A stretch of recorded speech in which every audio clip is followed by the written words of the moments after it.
السياسه. احنا جايين ناخد فلوس هنداوي بيه من سيادتك. ما احنا اتفقنا على جدولة المديونية، ولا ايه يا محسن بيه؟ ما احنا مجدولين المديونيه 3 مرات قبل كده، وجايين في ميعادنا حسب الاتفاق. يا دكتور انا مش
عارفة ليه فاهميني غلط مع اني صح مش ماشية غلط. صدقني يا محسن بيه، احنا في البلد دي احسن من غيرنا كتير، بس في ناس بتحاول تغمق الصورة شوية.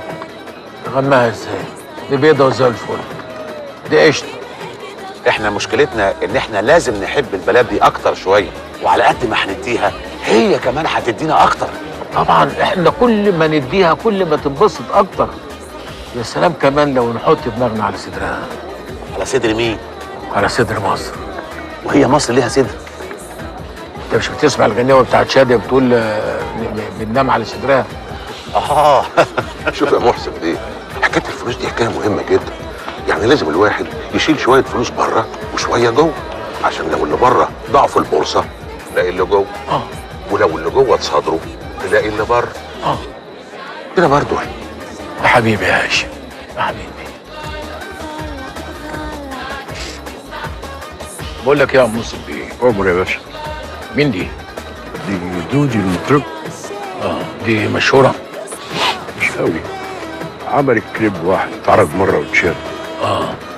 اتشال ليه؟ بس كان خارج شويه. خارج اكتر من كده؟ لا دي كده لمت نفسها خالص. طبعا عايز اعمل لها شريط. شريط واحد؟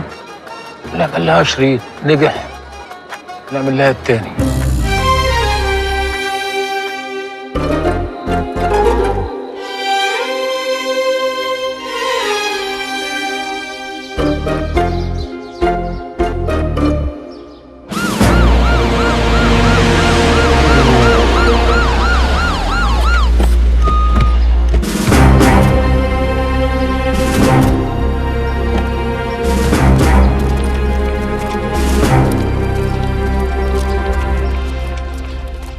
أنا اللواء شديد عبد القوي من مباحث الأموال العامة. فين محسن بيه هنداوي؟ موجود فوق يا فندم. عايز أقابله ضروري. خير يا فندم. في أوامر بالتحفظ على قصر محسن بيه بكافة محتوياته. ليه يا فندم؟ أكيد في حاجة غلط، أكيد في سوء تفاهم. محسن بيه موفق أوضاعه مع كل البنوك اللي بيتعامل معاها. دي البلد كلها كانت سهرانة هنا امبارح. في إيه يا فندم؟ يا دوب سواد الليل. محسن بيه، محسن بيه، محسن بيه، محسن بيه. ايه؟ في مصيبة بره. مصيبة ايه؟ بوليس الاداب؟ لا مش بوليس الاداب. طيب ده اللواء دشيش عبد القوي. دشيش مين؟ اللواء شديد عبد القوي من مباحث الاموال العامه. جاي عايز ايه؟ عاوز يحط ايده على القصر بكل محتوياته. احنا مش مسهلين كل حاجه مع البنك ومجدولين وبنسدد، بس يعني زي ما تقول تعثرنا شويه. علينا مبلغ لا يذكر حوالي 800 مليون دولار. أنا اللواء شديد عبد القوي. اتفضل معانا يا محسن بيه. طب بس نغير هدومنا لو سمحت. انت اسمك ايه؟ فرج. يا فرج هات الجي سترينج وحياتك. الجي سترينج مش ده. ايوه يا ابني دي بتاعت عينة بول. الجي سترينج البتاع الاحمر اللي هناك ده اللي هو اللي عارف فيه بتاع فيه حته حمرا كده. ايوه هو ده. هو ده الجي سترينج؟ ايوه هو ده الجي سترينج. تلبسه فين ده؟ ها؟ تلبسه فين ده؟ في العضل. هات.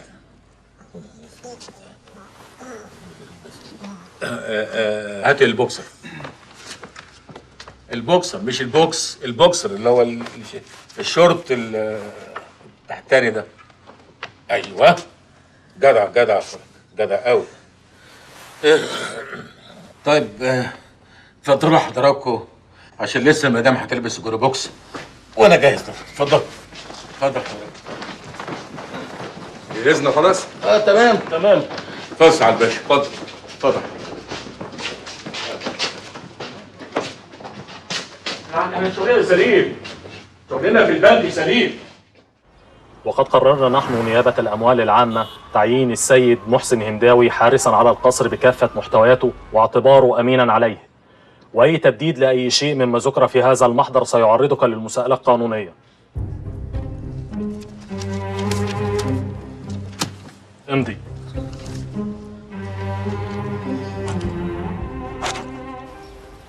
يا ديابي انا مش شايف اي مبرر للي بيعمله البنك معايا. انا اكبر عميل لبنك الامان. القرضين الاولانيين انا مسددهم بالكامل مع الفوائد. اتعثرت في 16 قرض التانيين. حصل ايه في ايه؟ ولا حاجه ولا حاجه، واديكوا اتحفظتوا على القصر، يعني ضمنتوا حقكم. في بقى 600 مليون تانيين حضرتك اخدتهم بضمان المصانع والشركات. يا سعاده الباشا مصانع هنداوي وشركاته نار على علم. انتوا كده بتهربوا المستثمرين من عندكم. في بيروت مثلا، في لبنان بيدوا قروض للستات عشان يعملوا عمليه تجميل. اللي عايزه تكبر حاجه، اللي عايزه تصغر حاجه، اللي عايزه تشد، والبنك بيديهم بدون ضمانات. امال ايه؟ ما هي اصلها لما هتكبر، واخد بال حضرتك، وتشد وتصغر وتطول وتأثر، هتبقى مضمونة 100%. هتسدد للبنك على طول. يا فندم احنا كل اللي طالبينه مهله كام شهر وهنسدد على طول. من غير ما نشد ومن غير ما نطول ومن غير ما نقصر ومن غير اي حاجه. طيب احنا هنعمل اعادة تقييم لاصول الضمانات وهندرس الموقف ونبلغ حضرتك بقرارنا. لا عندنا الحقيقه احنا عندنا كل حاجه. ده مصنع هنداوي للحديد والصلب. ده اول واكبر مصنع للصناعات الثقيله في مصر والشرق الاوسط كله. ايه يا ام ابراهيم؟ ايه ام احمد معاكي؟ موجوده اهي يا بيه. افتحوا البيبان. مين دول؟ دول البرودكشن مانجر بتوع المؤسسه كلها. حديد هنداوي يا باشا هو اللي موقف الكباري والانفاق، وهو كمان اللي عامل الدائري والمحور. حديد هنداوي هو اللي عامل اللبنه الاساسيه في البنيه التحتيه بتاعت مصر كلها. انا مش شايف اي حديد خالص. لا اصل النهارده اصل نص يوم يعني بنشتغل بنص القوه بس يعني. شويه شغل كده يلا يلا. ايوه شويه شغل حلوين كده على مزاجك. شوف حضرتك يعني صلاة النبي، شوف النار طالعه ازاي، شوف النار كمان شويه نار حلوين. ايوه بس كويس قوي يا حلمي. كام حديده كده من النار بتاعتهم. التليفون في حتت مبلوله والباكج بتاعنا، ويوصلوا لبيوت الساده المحترمين عشان الاولاد يحبوا يلعبوا بالحديد وهو بيعمل نار كده وبتاع. حاضر. حاجه زي كده. ده بقى يا باشا ده صلب من افخر انواع الحديد في العالم. ده بنصدره لبلجيكا. ده خشب يا باشا. ده خشب يا باشا. خشب. ما هو الخشب، ما هو ده بيبقى خشب على الصلب بتاع بلجيكا، لان في مشروع بنعمله ان شاء الله. بنعمل كوبري من هيبتدي ان شاء الله من البحر الابيض للبحر المتوسط للبحر الاحمر للبحر الاسود للبحر الميت، وبعدين ينزل بقى يعدي بحيره طبريه وينزل من تحت قناه السويس ويخترق الصحراء الغربيه لغايه ما يوصل لغايه حدود تشاد، ومن حدود تشاد لراس الربيع الصالح. هيلاقوا هناك موقف عربيات اللي عايز يركب بقى يروح اي حته يروح هناك. مشروع حلو قوي قوي. لا مصوراتي بسرعه. يلا حضرتك. ده مصنع هنداوي للدخان. ده اول واكبر مصنع للدخان في مصر والشرق الاوسط. الحقيقه احنا بنعمل تطوير في المصنع دلوقتي عشان ننتج معسل كيوي، لان اتضح ان الاقبال عليه في السوق شديد شويه. ممكن ندخل؟ نعم ندخل. انا بقول بلاش، انا عشان دخان، عشان ستر حضرتك. لا يا سيدي ما تخافش.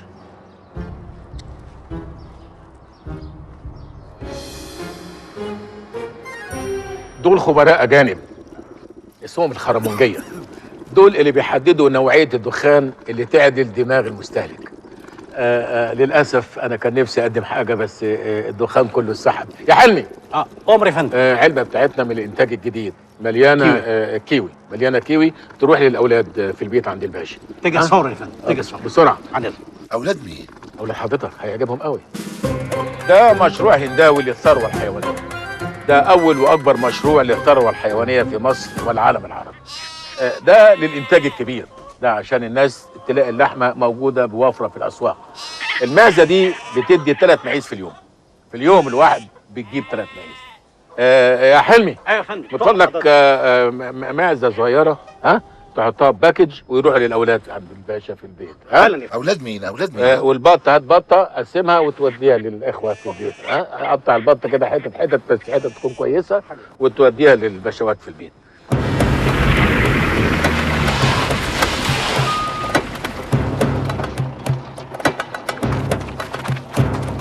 يلا انت وهو من هنا. مين دول يا ابو حسين؟ مش عارف. احنا الغفر بتوع سليمان بيه صاحب الارض. هات الماس يا حلمي. في ايه؟ في ايه؟ بقول لك انت مين؟ في ايه؟ كلت ايدك. انت عايز ايه؟ ماس يا حلمي.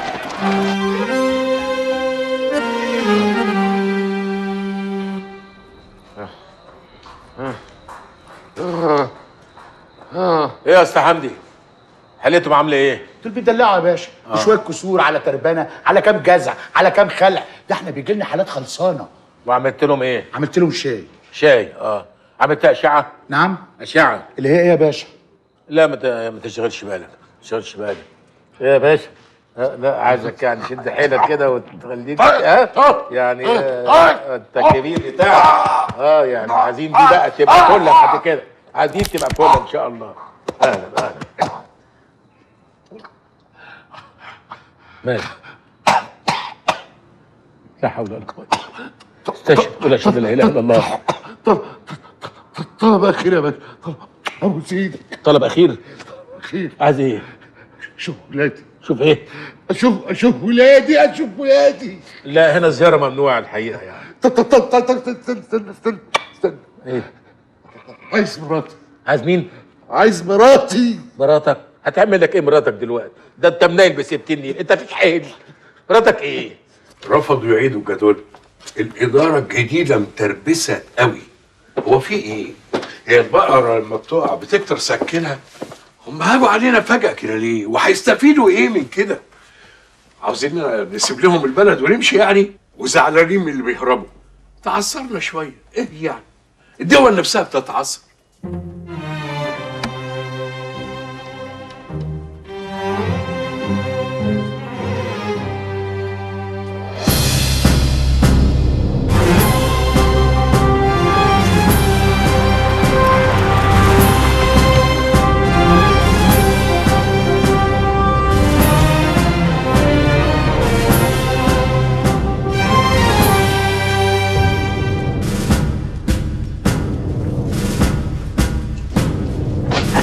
محسن بيه، نظام باشا في انتظار سعادتك. مساء شكري باشا. السفير الامريكي عنده جوه، اول ما يخلص سعادتك هتخش على طول.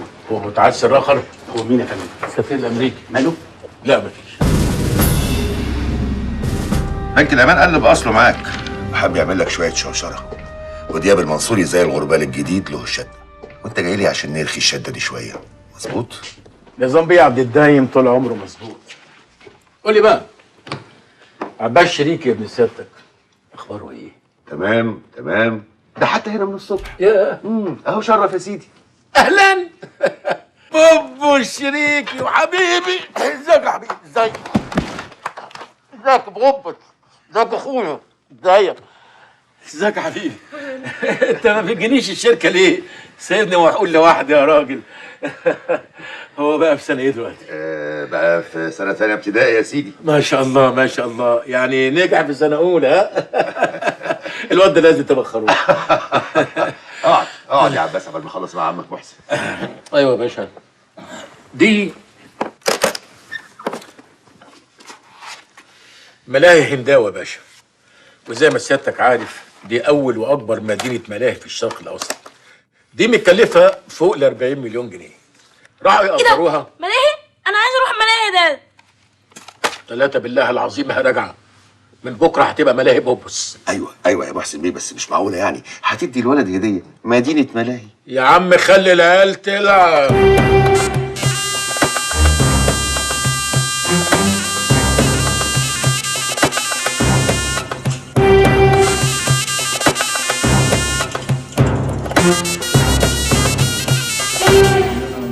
نقترب كثيرا من هذه النهاية. شكرا جزيلا. دي ضربة معلم يا محسن باشا، دي معجزة. بشرفي انت ساحر. ايه اللي حصل ده؟ لهجة البنك اتغيرت خالص. يا ابني لسه قافل معايا، جدولوا لنا القرض وزودوا لنا المدة. عشان تعرف انت بتشتغل مع مين يا متر. سيادتك لغز كبير قوي يا محسن باشا، نفسي اعرف احله. بوبوس. نعم؟ بوبوس دي نظرية اقتصادية جديدة؟ دي نظرية بوبوس لجدولة الديون المتعثرة وتوفيق الأوضاع. دي نظرية أمريكية؟ لا دي مصرية 100%. على فكرة يا باشا أنا كده متفائل قوي. متفائل بإيه؟ إحنا لينا فلوس بره كتير قوي، لو لمينا نصها هنسدد كل اللي علينا وزيادة كمان. أهم دول كبار رجال أعمال في البلد، اللي عنده 200 مليون واللي 130 مليون ومشاريعهم شغالة وعايشين ملوك. روح خد فلوسك منهم، أنت أحق بيها دلوقتي. مين الأولاني ده؟ ده كريم ثروت. لينا كام؟ 45 مليون. أنا لساني اتلوى معاك. غلبت أقول لك ما تتعاملش مع البنوك المصرية دي. دولت ناس ما لهمش في البيزنس ولا يعرفوا أي حاجة في البيزنس من أساسه. وقلت لك كمان حط فلوسك في بنك مانهاتن. دولت ناس كوريكت بيس وبراكتيكال. عايز تجدول يجدولوا لك بمنتهى السهولة اللي في الدنيا. أي بيزنس مان مع بنك مانهاتن حاسس نفسه سيف اند سكيور. نصيب بقى ثروت. ال 45 مليون دولار بتوعك هكتب لك بيهم شيك على البنك مانهاتن. آسف جدا نسيتهم. I beg your pardon. متشكر يا ثروت. ايه الصوت ده؟ ده صوت مراتي. هي مراتك بتولد؟ حاجة طلعت يا ثروت، بيتنا اتخرب، خسرنا كل حاجة، بنك مانهاتن فلس وفلوسنا كلها راحت.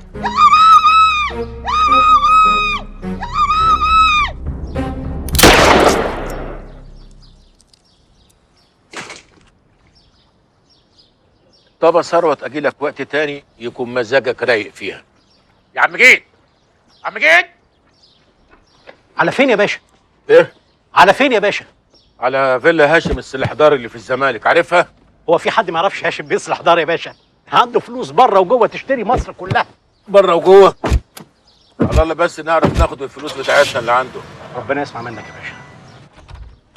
هاشم بيه موجود؟ ايوه يا فندم. قول له محسن هنداوي. اتفضل حضرتك. اتفضل.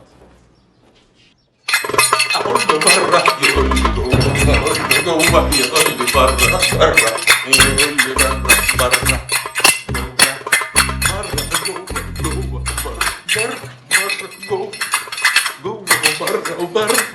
من ساعة ما خسر فلوسه في البورصة هو على الحل.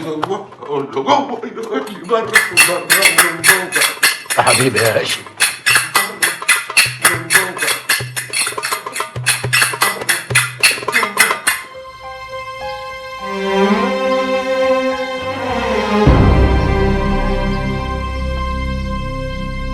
ولا سبت حد لما رحت له؟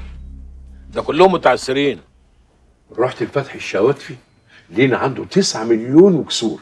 رحت له عنده زهايمر اول ما شافني قال لي ازيك يا فاطمه، افتكرني امه. طب بس عطيه ابو سريع. مين عطيه ابو سريع؟ عطيه ابو سريع بتاع الادوات الصحيه. اهو ده بقى لينا عنده كاش يعدي ال7 مليون، ده غير حصتنا في الفيلا اللي كنتوا خدتوها مع بعض. ايوه احنا لينا فيها النص، والفيلا دي تعدي دلوقتي ل 40 مليون. يا حبيبي هاشم. هاشم مين؟ انا بكلمك عن عطيه ابو سريع.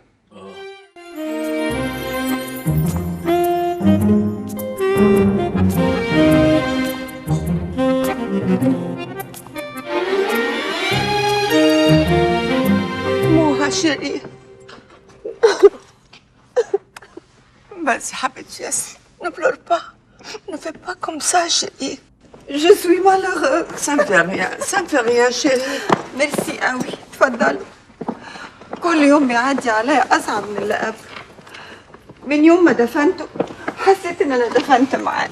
بعد الشر عليكي يا مهجة، مش معقولة هتفضلي تعيطي عليه بقية عمرك. انتي في عز شبابك وألف راجل بقى يتمنوكي. بس تعرفي عطية الله يرحمه كان واطي قوي.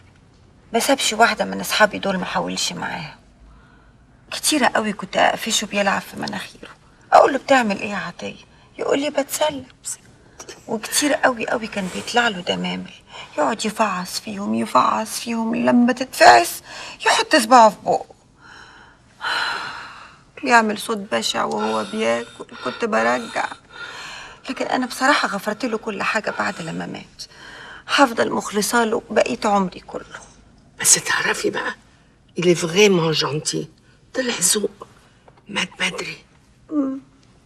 الحمد لله. راجع هانم تشربي؟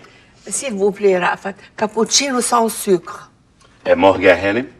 فرابتشينو بس من فضلك في المج الأسود بتاعي عشان أنا حزينة. ربنا يجعلها آخر الأحزان، أوكي؟ ماشي. على فكرة لطفي ألماس بقى هلكني، هيموت عليكي كل يوم موجع. بليز بقى حني عليه شوية. ما يصحش، ده كان صاحب جوزي. الله، وده يمنع. وما تنسيش كمان ان المرحوم ميت وهو مديون له 100 مليون جنيه، والراجل من الجنطياس بتاعته ما فتحش بقه لغايه دلوقتي. وعلى فكره جايب لك كوليه ديامون يجنن سينيه بلغاري. تعرفي أنا ظلمت لطفي معايا، يا ريت تبلغيني أنا بكن له كل احترام. يا طبطب ودلع يا يقول انا اتغير. ايه اللي انت بتعمله ده يا حيوان؟ دي نانسي عجرم حضرتك. في العزا؟ لا، في الكاسيت. شيل ده بسرعة. حاضر.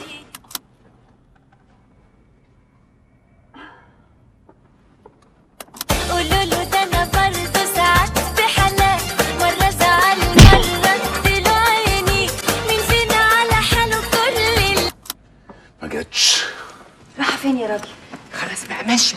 بقول لك ايه، على بال ما تطرق الستات دول انا هوصل لغايه لطفي، وعلى بال ما اجيبه بقى تقلع الفستان الاسود ده، فاهمه ولا لا؟ أربار يا جماعه، فرصه سعيده اني شفتكم.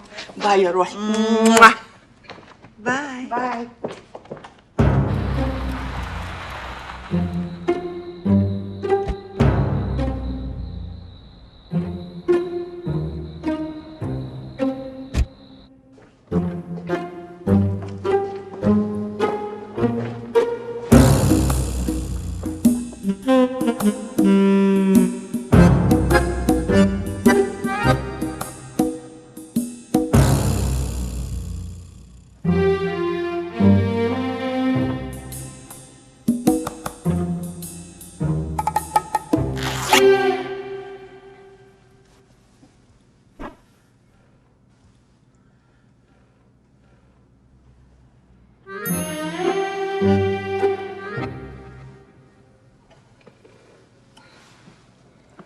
أنا مهجة النشار، حرم المرحوم عطية أبو سريع. لا حول ولا قوة إلا بالله. عطية مات. بقى في حياتك يا مدام، اجعلها آخر الأحزان. أنا محسن هنداوي صديق المرحوم. ميرسي قوي محسن بيه على حضورك. لا على إيه؟ شد حيلك. إحنا كده. الميت بيرتاح والحي هو اللي بيبقى تعبان. والله. لا اجمدي امال، اجمدي يا مدام، اجمدي كده. لازم تجمدي. انا جمدت خلاص ميرسي. ما تجمديش قوي كده، يعني هو كان غلط كده بس. الله يرحمك يا عطيه. والله ما اعرف الا دلوقتي. عطيه كان رجوله طول عمره، كان يحب الضحك والفرفشه. اي والله، بس شهاده لله كان ذوقه حلو، وكان يحب يمتع نفسه، وكانه يا حبيبي كان حاسس انه ماشي يا حبيبي. اي والله، انا اللي كنت جاي اشوفه، الاقي نفسي جاي اعري فيه، قصدي اعزي فيه. تعرفي حضرتك ما كنتش اقول له بني طاطا. اي والله كان يحب كلمه طاطا دي قوي، بدلعه طاطا اخبارك ايه يا طاطا، وهو بقى يقول لي يا ميحة ده انا محسن، يقول لي ازيك يا محسن وطاطا كان حتى في الشارع معروفين، محسن جيت طاطا راح طاطا جيت كنت فاح اللي انت بنتك تروح يا حبيبي يا هاشم.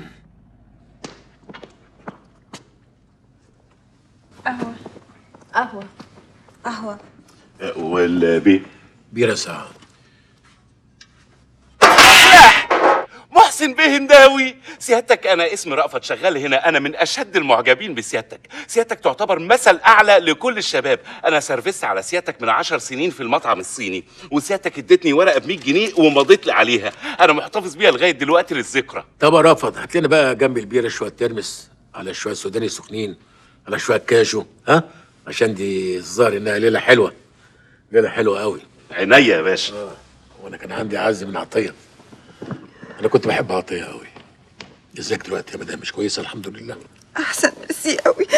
لا لا لا لا لا لا لا، انا عايزك تبقي مؤمنه كده، لازم تكوني مؤمنه. لا لا لا، انت بتعذبيني كده، انت بتعذبيني. عايزك كده تبقى مؤمنه ها، بس يا حبيبي، بس. يا حبيبي يا هاشم. مشبره يا باشا. على هنا ازاي تعمل كده يا حيوان بيرة في عزا؟ ده محسن بيه هنداوي صاحب اول واكبر كل حاجه سيادتك. امشي.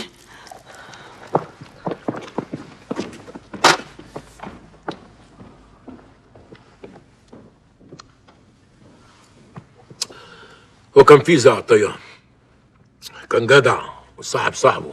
والله عمره ما كان مليم على حد، عشان كده ليلته زي الفل. لسه مقابله من اسبوع في الجيم، كان طاير من على الارض طير. والله زي الفراشه، كان خفيف الله يرحمه. بتقول قابلته امتى؟ من اسبوع. قابلت مين؟ عطيه الله يرحمه، هو اللي انا دخلت عزا غلط. بقى انت قابلته من اسبوع؟ يعني اسبوع 10 ايام كده. الله يرحمه الثانويه بتاعته النهارده، ميت من سنه. ميت من سنه؟ امال كان بيجي الجيم ازاي وهو ميت؟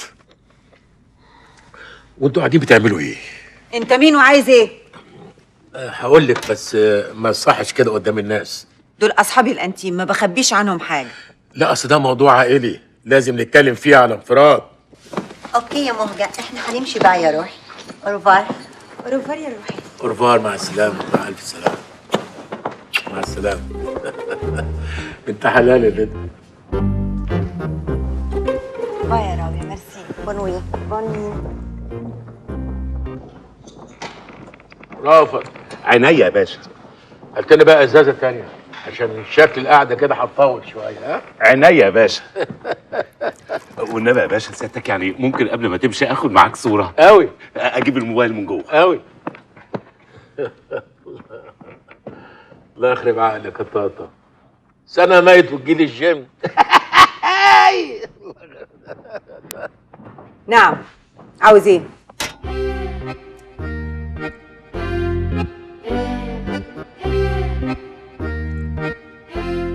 تعالى اقعدي جنبيا كده عشان عايزين نتكلم كلمتين حلوين مع بعض. ها؟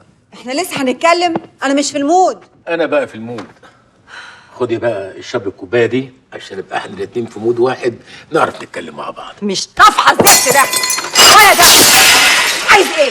شويه بقى يا باشا بسطرمه على شويه جبنه على شويه لانشون يستاهلوا بقك يا باشا. مفيش زيتونايه مخلله كده على مزاجك؟ يا سلام يا باشا، حلميه الزيتون تكون عندك حالا.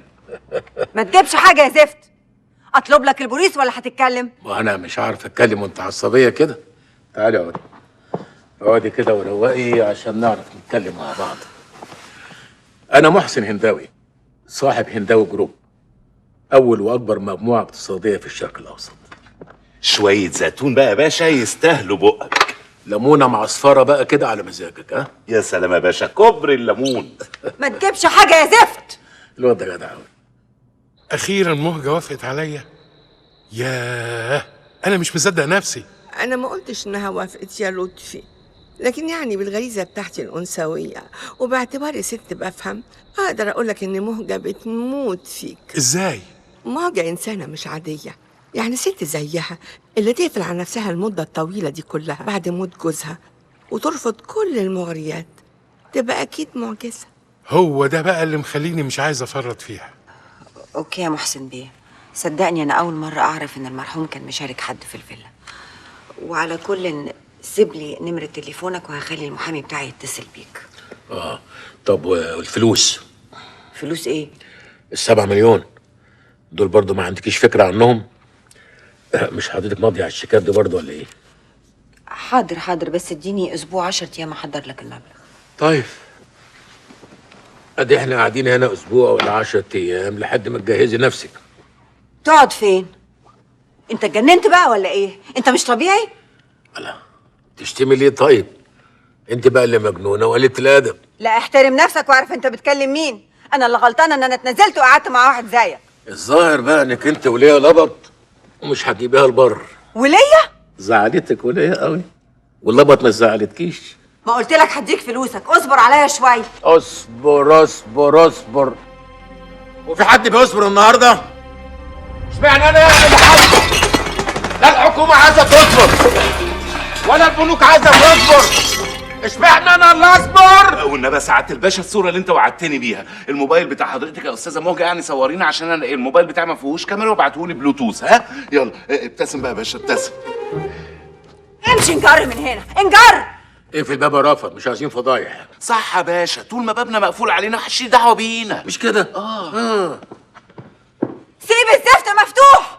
وانت ان شاء الله جاي لي على بيات ولا ايه بقى؟ اديني فلوسي وانا امشي. مش عطيه الله يرحمه ده مش كان صاحبك؟ اعمل له اعتبار. ده كان صاحبي ولا نيل، ده كان حرامي، وكنا واخدين البيت ده الشركه عشان نجيب فيه نسوان، ولا كان فيه طاطا ولا ميحه ولا حد انت عامل ميحه، ولا كنت بعمل كده عشان اعلق البنت اللي جنبي. انت طلعت لي منين بس؟ انت ليه مش عايز تراعي ان انا ست وعايشه لوحدها وارمله؟ ارمله؟ ارمله يا عيني. ارمله ولابسه فستان اسود، فستان قصير، ورجليك طالعه زي البنور. انتوا كده رجاله تموت تحلو وترمرموا بعد كده. انت بني ادم قليل الادب. انا برضو بني ادم. انا بني ادم برضو. هي بني ادم دي اللي ضايقتك قوي وقليل الادب ما ضايقتكش. طب اديني فلوسي وانا همشي. طب وديني ما انا مدياك اي حاجه، ايه رايك بقى؟ وهتخرج من هنا ورجلك فوق رقبتك. فاكر انك انت استفردت بيا؟ لا هوريك الوش التاني. يلا اطلع بره. انا قاعد في بيتي، انا ليا نص البيت ده. ما نفسك حاجه. انت بتضربني يا حيوان؟ لا عشت ولا كنت.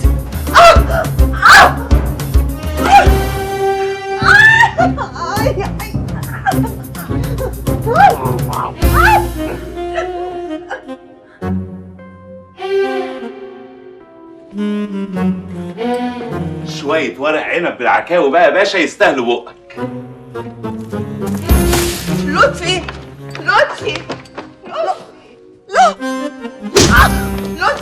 استنى يا لطفي لطفي اكيد فاهم غلط.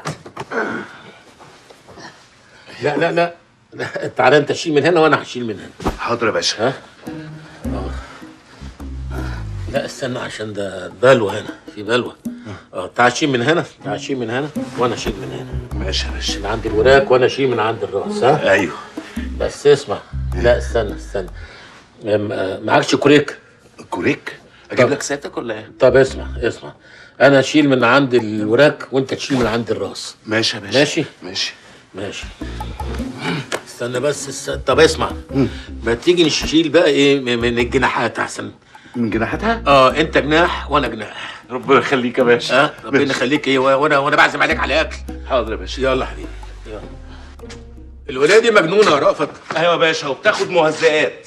مهزئات؟ ايوه يا باشا، سيادتك يعني بتقعد تهزق فينا على الفاضيه وعلى المليانه. هو ايه اللي حصل يا باشا؟ لا ولا حاجه، بقول لها انا ليا نص البيت ده راحت واقعه من طولها. انا باشا مش مصدق نفسي. انا بتكلم مع سيادتك. انا مره شفت لسيادتك حوار في التلفزيون يا باشا، وانت بتحكي عن قصه كفاحك وازاي بدات من الصفر ووصلت بقيت اهم رجل اعمال في مصر. بص يا رافت يا باشا، اهم حاجه في رجل الاعمال انه لما يقع يقدر يقف على رجليه تاني. مهم جدا. يا سلام. عنك انت يا اخويا، عنك انت. ايوه عارف، راجل الاعمال لما تجيله فرصه لازم يثبت فيها، يمسك فيها جامد، ما يسيبهاش. ما يسيبهاش ابدا. يا سلام.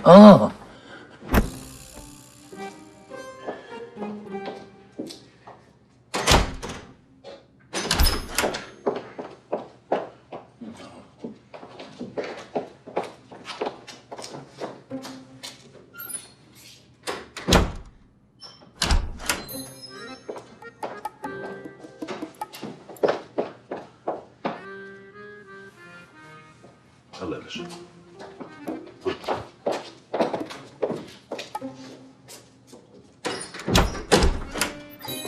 بص احنا نرجع كل حاجه مطرحها، لحد يقول لك حاجه ولا كل حاجه ترجع زي ما كان، لحد يقول لك انت مالك عملت. اتفضل. كل حاجه تفضل مطرحها. اتفضل.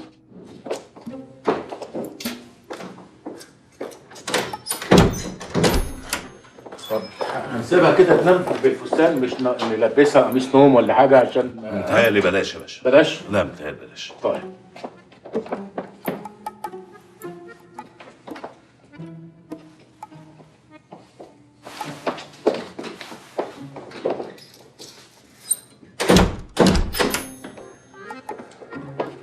انا بقول انام هنا احسن عشان الواحد تعب يعني. يا باشا اوضتك موجوده يا باشا. ما يصحش يعني. طيب. طب ما نلبسها قميص نوم، ما يصحش حد يجي ولا حاجه. ده هي بتحب تنام كده يا باشا. تحب تنام كده. اتفضل.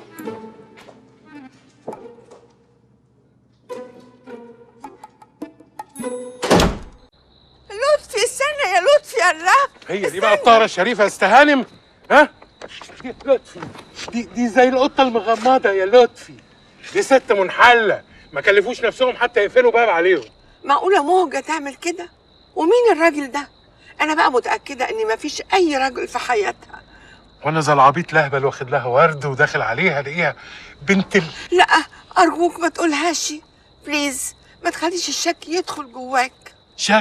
شك إيه يا مدام؟ ده احنا الاتنين دخلنا عليهم ولقيناهم مقطعين بعض ما تقولهاش بليز يا لطفي، ما تقولهاش. ده هي تحت وهو فوق يا هانم، هي تحت وهو فوق. دي اوضه المرحوم يا باشا. بقى مرحوم كان بيسيب لقطه القشطه دي ويجي ينام في الاوضه دي لوحده؟ عز بقى يا باشا. انا نفسي اتجوز مخصوص يا باشا عشان انام في اوضه ومراتي تنام في اوضه تانية خالص. تعرف يا رافت، انا كمان نفسي اتجوز عشان انام في اوضه ومراتك تنام في اوضه تانية خالص.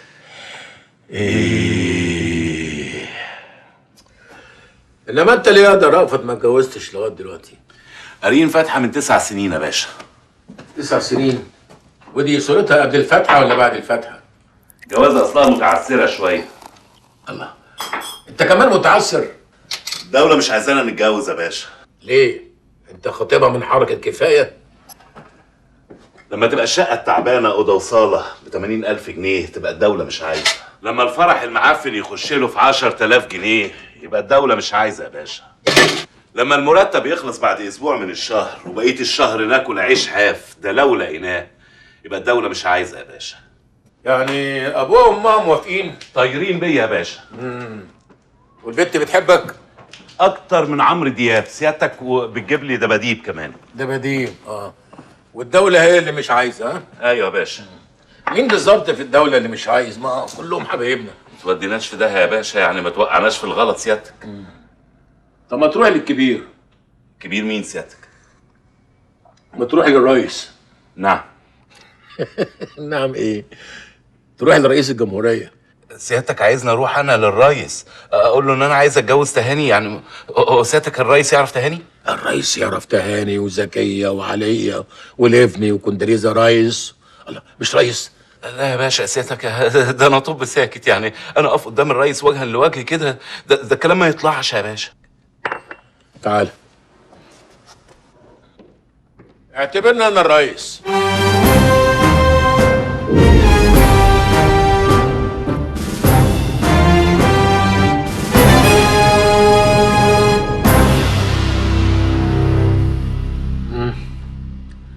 قول اللي جواك. يعني سيادتك مالك يا ابني، في ايه؟ اصل سيادتك يعني ليك هيبه يا ريس يعني. طب قول مالك. بالنسبه يعني لتهاني يا ريس. تهاني مين؟ سيادتك مش قلت تعرفها؟ تهاني. انا بقول نفسخ الخطوبه وكل واحد يروح لحاله، يعني هي الدوله مش ناقصه سيادتك يعني يا ريس. ليه يا ابني ليه؟ انت مديون بكام؟ بلاوة يا ريس، 1270 جنيه كل شهر اقساط بس. عندك سيادتك 350 جنيه قسط التوك توك. توك توك؟ ايوه التوك توك، زائد 170 جنيه قسط الموبيل اللي انا بعملها في المناصره، ده غير المنجد. منجد؟ حد برضه يقول للريس منجد؟ ما انا خلاص طهقت يا ريس، طهقت. مقفله في وشي زي الدومنه، والحكومه نازله في تصريحات وعمالين بيقولوا كلام مش جايب همه، وبالليل يدونا المنحه والصبح ياخدوها مننا تاني. احنا بنتحرق يا ريس، احنا بنموت كل يوم ومحدش حاسس بينا يا ريس. بس يا حبيبي، حد يمسك الرئيس بالطريقه دي؟ ما انا يا ريس تهاني ابوس رجلك، تهاني هتروح منها يا ريس. يا ابني انت عندك مشكله تهاني، انا عندي مشكله 80 مليون تهاني يا ريس. بياخدوا فلوس البنوك ويهربوا بره يا ريس، واحنا مش لاقيين العيش الحافه يا ريس، حرام عليكم. الله يخرب بيت الديمقراطيه اللي خليتكم تتكلموا كده. سيب رجلي، انا حق عليا اللي سبت الشعب كله وعمال اسمع واحد فاسل زيك. حد يعمل كده؟ ده لو صور في الداخليه كان علقك. معلش يا باشا، من غلبي، انا اصلي على باب الله. يا ابني كلنا على باب الله. انت فاكر انك انت بس المتعسر؟ ما كلنا متعسرين، احنا متعسرين اكتر منكم. طب يا باشا سيادتك يعني ما تروح للريس، انا لسه جاي من عنده، ده راجل طيب قوي. روح لمين؟ للريس. انت شايف كده؟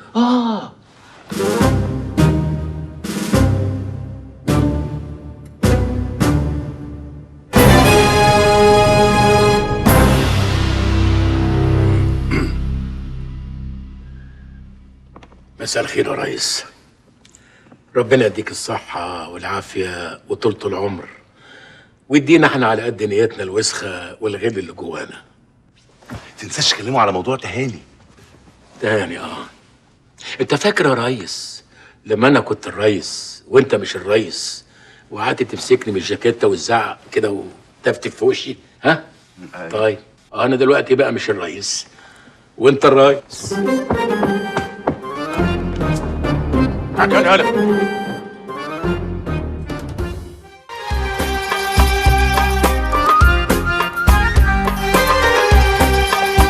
منورنا يا محسن بيه. اتفضل حضرتك. ازيك يا تهاني؟ ما انت زي القمر اهو.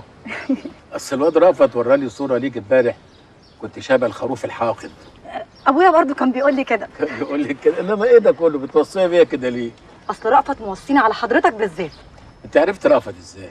في الكليه، اصلنا كنا بندرس سوا في معهد خدمه اجتماعيه، وحبينا بعض بقى، وبعد ما خلصنا المعهد رأفت دخل تجاره وانا دخلت اداب، وبعد ما خلص تجاره كمل في حقوق وانا كملت في رياض اطفال، وهو دلوقتي ايه ما شاء الله في المعهد العالي لاعاده اعداد القاده المتوترين.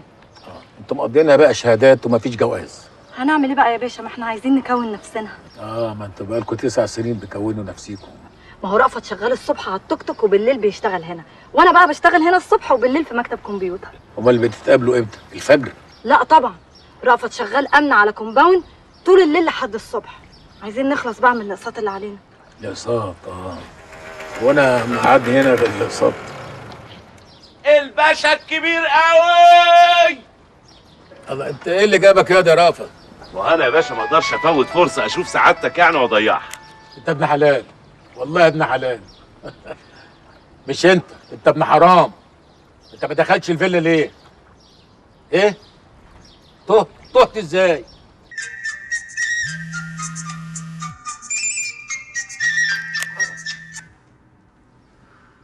ايوه يا راجل.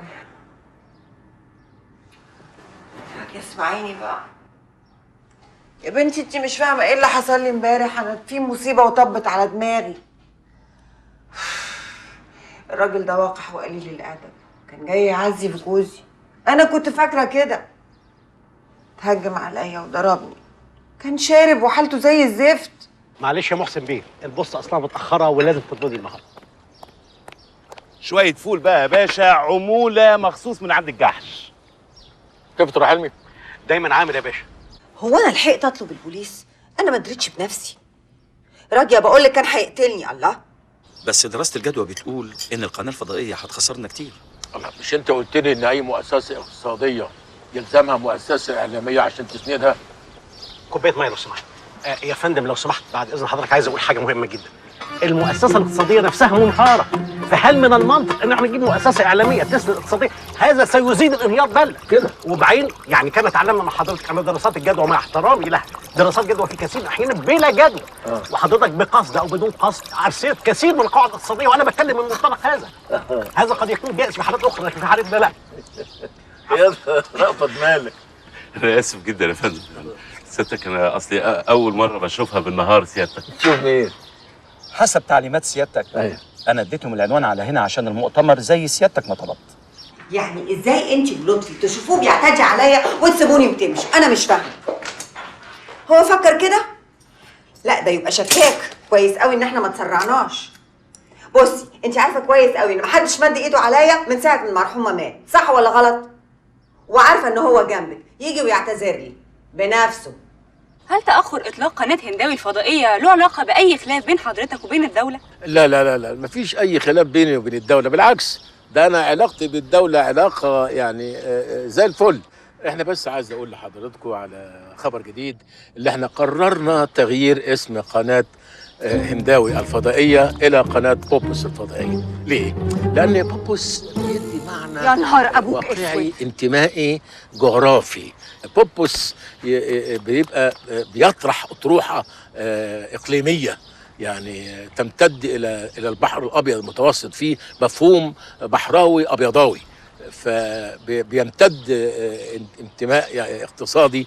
وكمان ما ننساش ان غير الناحيه الاقتصاديه في نواحي اخرى تختص بالطفل وتختص بالمراه وتختص يعني بالمزز برضه لو في بتكلم انا. فده يعني شيء طبيعي ان يكون في قناه بتلم هذه الموضوعات كلها مع بعض.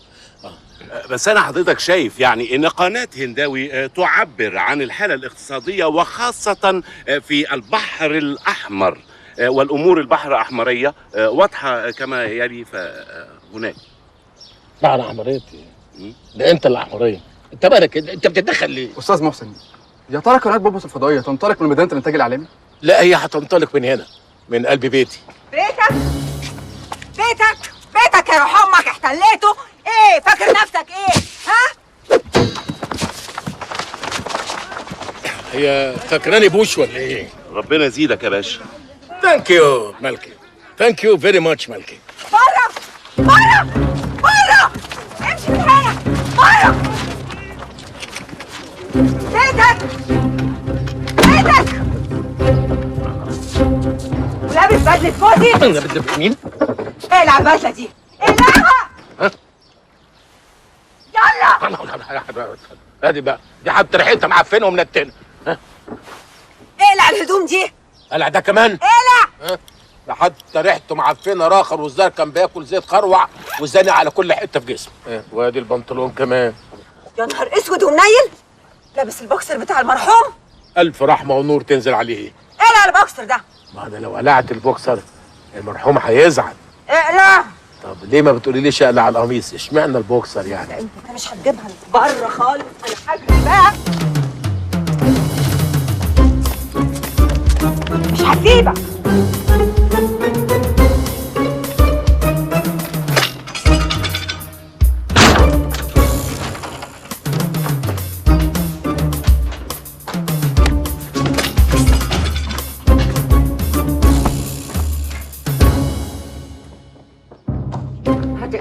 الكرافته وهتقلع القميص وهتقلع البوكسر، هتقلع يعني هتقلع كل حاجه، فاهم؟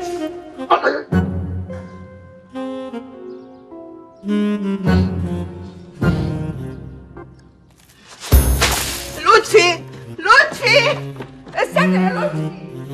دي ست مش كويسه، قذره، سافله، منحطه. طب استنى بس يا لطفي، نديها فرصه تانية. فرصه؟ فرصه ايه يا هاله؟ هي الست فاضيالنا اساسا؟ عايزين نشوف ايه اكتر من كده؟ ده هي فوق وهو تحت، هي فوق وهو تحت.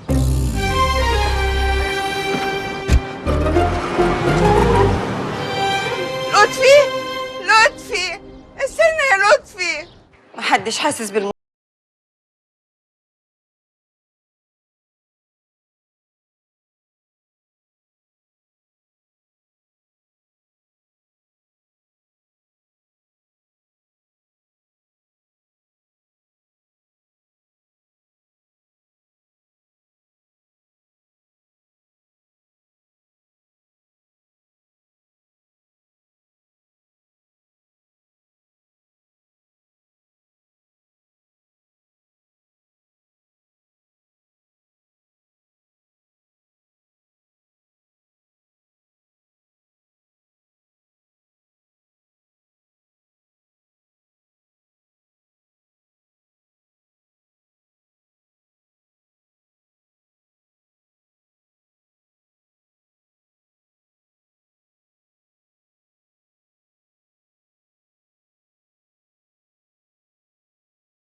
محسن بيه، استاذ لبيب المحامي بتاع مهجة هانم. اولا يا محسن بيه انا بعتذر جدا. تاخدي عنبايه حمراء ها وانا اخد عنبايه صفراء. ايه رايك؟ برضه يعملوا حاجه الاصفر مع الاحمر. اولا يا محسن بيه انا بعتذر جدا. طب ما تيجي انت بقى تاخدي ايه؟ واحده حمراء وواحده صفراء ها وانا اخد ايه؟ واحده صفراء وواحده حمراء. كوكتيل. وايه هم يا ماما؟ اولا يا محسن بيه انا بعتذر جدا من تصرفات مهجة هانم اللي ضايقت حضرتك. انا مش عايز اعتذارات، انا عايز فلوس. تأكد يا محسن بيه ان انا حريص على حقوقك نفس الحرص على حقوق مهجة هانم، بس حضرتك عارف حال البلد ولذلك انا بقترح. انت ما تقترحش، اتصرف مع المتر عبد المنصف وفي النهايه قولوا لي ها؟ مش عايز قلب الدماغ وحياتك. هتباتوا هنا ولا ايه؟ لا ماشي. بقول لك ايه، خد دي اديها هديه لموجه هاني. اتفضل. السلام. ما تيجي بقى نشوف حاجه حلوه كده. ايه بقى؟ لا دي تعور. والله؟ اه. يعني بلاش؟ بلاش. بعدين. خليها بقى.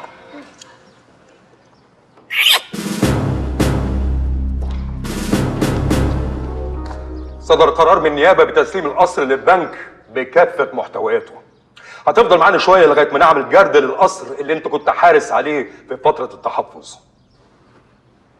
طيب انا هسيبكم تجردوا تحت وانا هجرد فوق، واللي يجرد الاول يقول التاني انا جردت. ها؟ عشان ما نضيعش وقت.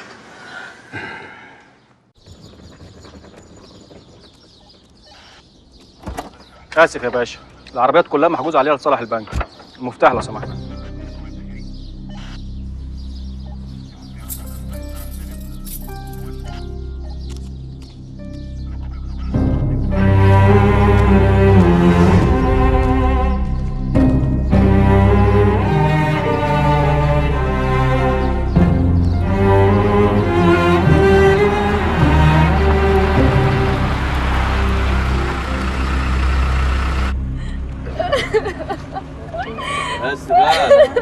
بس بقى فتحية انتحر الحوار على كده بقى. الله، عشان خاطر الحاجة. انت تعرف يا باشمهندس، هتحل القعده جنبك دي جوزها مفتري. دي؟ لا دي ايه، دي عمرها الافتراضي خلص. لا اللي جنبها اللي جنبها. كل يوم والتاني يقوم رنينها علقه موت. تقوم سايبه له البيت وغضبانه. ما يفوتش كام يوم الا وتيجي ام فتحيه دي ترجعها له تاني. لو ترجعها له ليه؟ ما هي هتعمل ايه يعني؟ يعني هي هتصرف على نفسها ولا على عيالها ولا على عيال بنتها؟ منين؟ يابا خليها على الله. يا ابني استهدى بالله، ده انت الكبير. تسافر ازاي لو غرقت زي اللي غرق؟ ولا مسكوك على الحدود؟ اعمل ايه هنا في امك واخواتك السبع؟ لو اراد ربنا ووصلت بالسلامه يابا هصرف عليكم ومش هخليكم تحتاجوا اي حاجه. ولو غرقت يا سيدي اديك هترتاح مني وتشيل حملي من على كتافك وتبقى صرفت على 6 بس. موضوع السفر ده يا باشمهندس خوتنا بيه في الروحه وفي الجايه. العيال خلاص اتخانقوا قفلوا خالص. لقد حتفها المناقشه بالنسبه لهم. مالها المناقشه؟ لقد حتفها المناقشه بالنسبه لهم في الموضوع ده. لقد حتفها. الواد من دول عنده انه يموت بره ولا يقعد في البلد دي فلته ثانيه. مين؟ فلته ثانيه. فهمته ثانيه. لا فلته ثانيه. دي بتاعت الراجل الكباره دوت اللي خد نوفل. خد نوفل. ايه ده؟ ده مات الكلام وانتحر الحوار على الاخر. مين؟ مات الكلام وانتحر الحوار على الاخر، كله يأمن على بطايقه. واللي معاه حاجه يرميها. خلي بالك في رادار بعد 10 كيلو.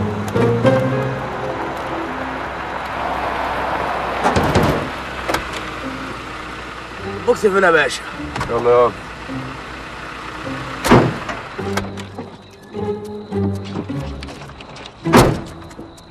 بسرعة.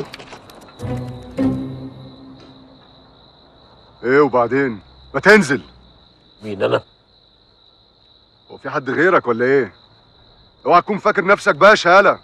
ده انت راكب صفيحة زبالة. انت شكلك مصرصر ياض. اوعى تكون شايفني قصادك ابو دقيق. انزل. جاي لك ها؟ جاي لك اما اشوف انت مين. حلو اوي. هنقضي السهرة صباحي مع بعض. قلت لي انت مين؟ معاك بطاقة يالا؟ لا انا معايا فيزا. يعني ما معاكش بطاقة كمان؟ ماشي ماشي ماشي ماشي. باشا باشا انا اسف يا باشا، ارجوك تسامحني يا باشا. لا اللي ما يعرفك يجهلك يا باشا. انا اسف يا باشا. لا انا اسف. قول لي مسامحك يا باشا. انا مسامح. قول لي مسامحك تاني. بس اوعى تاخدها كلها. يعني مش مره واحده. حاضر يا باشا. حاضر تحت امرك يا باشا. مع الف سلامه. رأفت تهاني، عايزه كل حاجه مظبوطه. عايزاكم تقدموا الدرينكس بابتسامه حلوه قوي. عايزه بريزونس، عايزه كلاس، مش عايزه ولا غلطه. الف مبروك يا مدام مهجة. لطفي بيه ده راجل هايل. ربنا بقى يسعدكم ان شاء الله يا رب. عقبالكم انتوا كمان. قدامكم قد ايه؟ هانت الحمد لله من 3 ل 7 سنين كده ان شاء الله. اخيرا.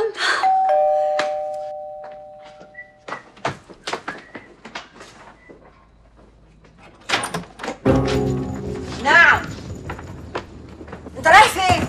حاجه غريبه، حد يسال واحد داخل بيتهم يقول له انت رايح فين؟ فيك الدنيا بتتنطط في وشك. لو ما انكشفتش من هنا مش هيحصل لك طيب.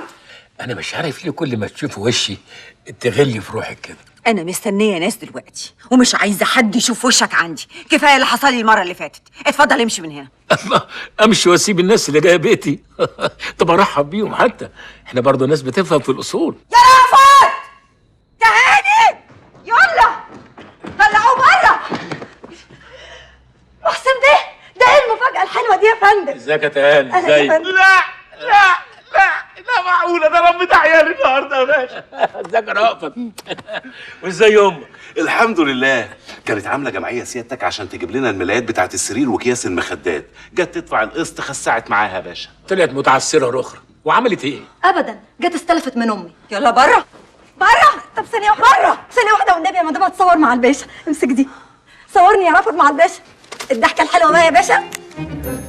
يلا امشي بره انت وهو. يلا. والله عيال زي الفل. انا بحب العيال دي قوي. بصي، بالرغم من ظروفهم الاقتصاديه الصعبه شو بيحبوا بعض قد ايه. ربنا يسعدهم يا رب. بتيجي نعتزل الناس اللي جايه دول وناكل لقمه خفيفه وننام بدري. هو انت ما تعرفش ان انا مجنونه؟ ولما الجنونه بتركبني ما بشوفش قدامي. ايه بقى ايه؟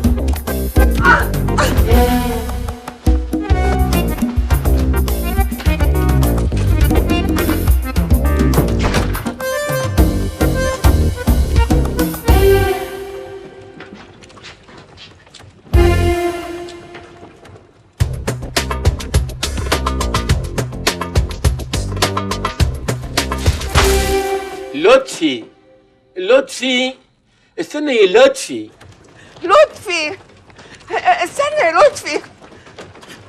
لطفي استنى يا لطفي. خلاص يا محسن باشا، خلاص يا مهجة هانم اتحلت. ازاي؟ بعد دراسة الموقف لقينا ان مفيش حل غير الدمج. ايه؟ شركات سعادتك هتندمج مع شركات الهانم في اتحاد اقتصادي لتكوين جروب سميناه HM جروب، شركات محسن هنداوي ومهجة النشار العالمية للتجارة. انا مش ممكن اشارك الحيوان ده. استني بس، والدمج ده فائدته ايه؟ لما يحصل دمج بين شركة سعادتك وشركتها، البنك ممكن يديلك قرض يقوم الشركتين دول مع بعض، والقرض لن يقل عن $1,200,000. $1,200,000. $1,200,000. عملت دمج بين شركتك وشركة مهجة النشار، وطلبت قرض من بنك الأمان، والبنك معصلك شوية، وأنت جاي لي دلوقتي علشان أزق لك القرض ده. اللهم صل على النبي. ايه ده يا باشا ده؟ مكشوف عنك الحجاب. احنا طبعا باستمرار بنحاول نقف جنب رجال الأعمال اللي بيحبوا بلدهم ونخليهم يقفوا على رجليهم تاني، بس أنت موقفك حساس قوي يا هنداوي. هو بس في حاجة واحدة يعني عايز أقولها لسيادتك. حاجة ايه؟ احنا معانا شريك تالت في الجروب. مين؟ بوبوس.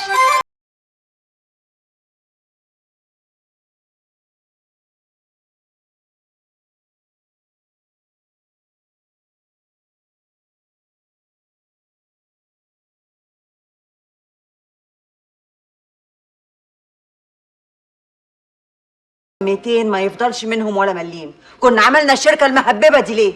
يا مهجة هانم، احنا كان علينا فلوس كتير قوي، والمصانع كانت شبه متوقفة، والعمال كان بقالهم 6 شهور ما قبضوش، ده غير عمولة البنك. طب والله احنا ما خدنا عمولتنا ولا حتى المصاريف. يا طبطب ودلع، يا يقول لي انا اتغيرت عليه، انا ازعل اولع، ما هو كل ده عايز نرضي التكه فانا بنكه التيتا توتا تيتا تاتي. انا كان مالي ومال الغلب ده؟ واحد متعسر ومديون، بدل ما تخلصوني منه تربطوني بيه. البيت ده بقى كله نكد، انا ما بقتش طايق اعيش فيه. ما تسيبه يا اخي وتغور في 60 داهيه. ارفع قضيه سب وقذف. شوف بتقول له غرفه 60 ده، اطلب تعويض كبير. يا هانم من فضلك اهدي شوية وبلاش توقعينا في الغلط، دي ناس عايزة تجيب فلوس بأي شكل. طيب اسمع، انا اللي هسيب لك البيت وهبيع لك النص بتاعي. وانا شاري. ايدك بقى على 20 مليون وامشي دلوقتي. طيب ما تاخد انت النص بتاعي واديني 12 مليون. يا اخوانا الحل موجود، حد يجي يشيل الليله على بعضها، كل واحد فيكم ياخد حقه ويا دار ما دخلك شر.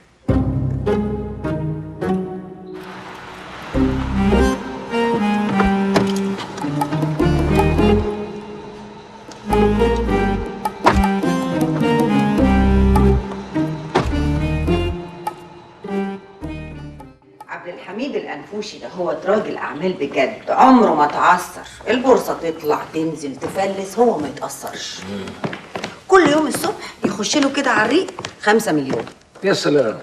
يعني في الثانية 75 جنيه. في الثانية 75 جنيه؟ يعني في الشوية اللي احنا اتكلمنا فيهم دول طلع له ب 600 هي مثلا. تقريبا. السلام عليكم. أهلا يا باشا. مهجة هانم النشار، دي فرصة سعيدة. اهلا وسهلا. في العطسة دي عمل له ب 500 جنيه. محسن هنداوي. عطيات الأنفوشي، أخت عبد الحميد بيه الصغيرة. اهلا مدام فنكوشي، اهلا وسهلا. انتوا انتوا متجوزين؟ لا لا، احنا يا دوبك شركاء في الفيلا بس. معقول انا بص لواحده زي دي؟ تعالى يا فندم، تعالى افرجك على القصر. تعالي احنا نقعد هنا. اتفضلي اتفضلي يا هم عقبال ما تتفرجوا على القصر. على فكره انا بحب الانفوشي جدا. لما بروح اسكندريه ما بقعدش غير في الانفوشي. انا لما بروح الانفوشي بانفش. دي اوضه اشحال ما كنتش هتجوز في اوضه.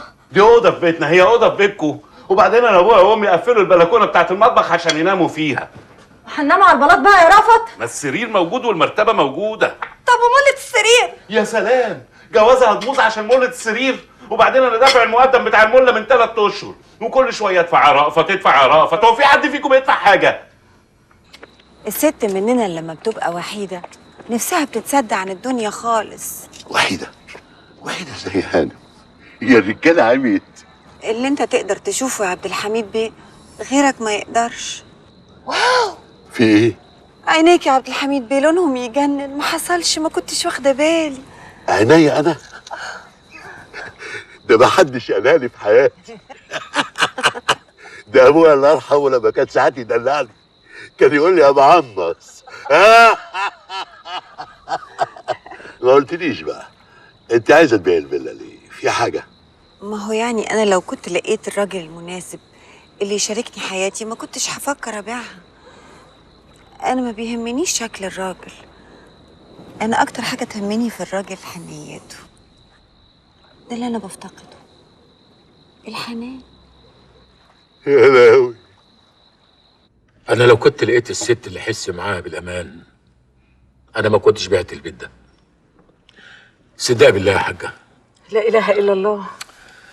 انا اتشددت ليكي من اول ما دخلت باب الفيلا. عارفه وانت بتاخدي حقنه الانسولين حسيت ان السكر بيتدلدق من شفايفك. ولا وانت بتاخدي دواء الضغط انا اللي علي احساسا بيكي. ولا دواء الحموضه وانت بتاخدي الفوار حسيت ان قلبي هو اللي بيفور. محسن بيه، ايه؟ ما تنساش ان اخويا عبد الحميد بيه هنا. انا مش شايف حد غيرك. طب ومهجة؟ مهجة مين؟ مالك يا وليه؟ قول لي بقى ايه رايك في القصر؟ عجبك؟ عجبني، ودي عايزه كلام. وعجبتني صاحبه القصر. امال ايه؟ انا كنت فاكرك ملاك اتاري حبك هلاك. عطيات، انت بتعمل ايه يا راجل انت؟ بعمل لها تنفس صناعي. اصل كنت بلعب سودوك وانا وهي ففيصت مني. وسخاتك دي تعملها بره البيت ده بيت محترم. بقول لك ايه، اتكلمي في النص اللي يخصك. النص اللي يخصني انا اعمل فيه اللي انا عايزه، وبعدين انا مش هبيع بقى. عايزه تبيع انت، احنا نشتري. انتوا مين انتوا؟ انا وقطعيته خطيبتي. مش كده قطعيته؟ قطعيته وخطيبتك من امتى عطيات؟ انت اتجننتي؟ اسمع يا عبد الحميد، دي حياتي الخاصة وما احبش حد يتدخل فيها ابدا. يا جماعة صلوا على النبي. اللهم صل عليه. انا مش شايف اي خلاف بينكم، انتوا تقريبا متفقين على ايه؟ على الدمج. على ايه؟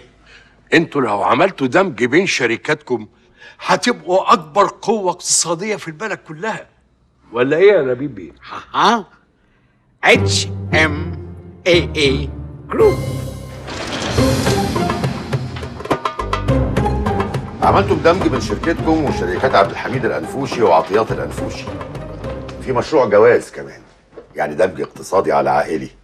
وطلبتم قرض من بنك الفرار وانت جاي لي دلوقتي عشان ازق لك القرض ده. مظبوط؟ انا رحت جبته من المدرسه اهو. انا مش هتكلم، بابا هو اللي هيتكلم. يلا قول لي بابا، انا قلت لك تقول له ايه واحنا جايين؟ ادي الكارد الانكل يا داد. انت حري كميل يا امه. بابا هو اللي هيبقى ضامن القرض يا باشا. اجيب منين تاني يا تهاني؟ محدش راضي يسلفني، اعمل ايه يعني؟ اسرق؟ خلاص بقى، خليني قاعده جنبك. شكلنا كده ولا هنعرف نتجوز ولا نتنيل في سنتنا. وانا اعمل ايه يا تهاني؟ اعمل ايه؟ انا داير زي الحمار في ساقيه، من هنا للتوك توك للكومباون. انا بقالي 9 سنين ما غفلتش، ارحميني.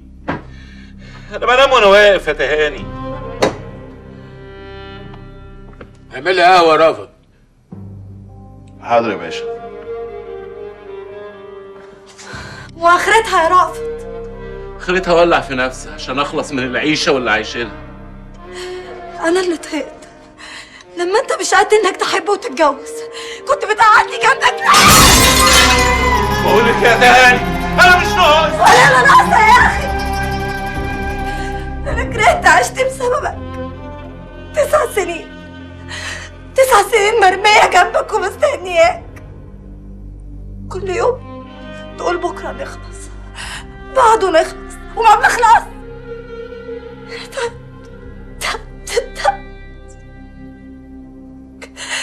كفايه بقى، كفايه قوي لحد كده.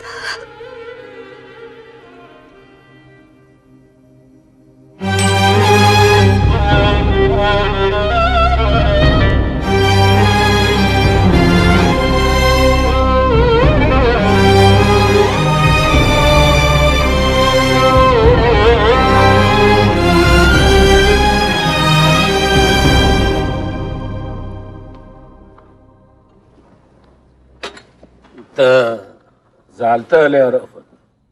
مش انا اللي زعلتها يا باشا، انت اللي زعلتها. انا يا ابني قربت لها ولا جيت ناحيتها؟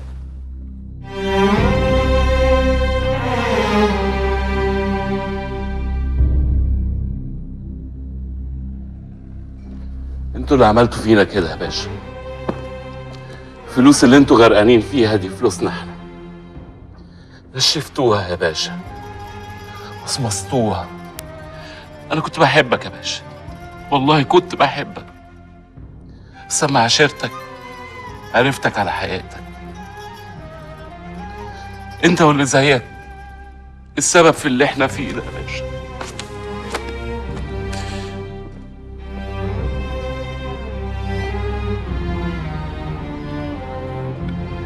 ال100 جنيه اللي انت ماضيلي عليها ايه؟ مش عايزها يا باشا، مش عايزها.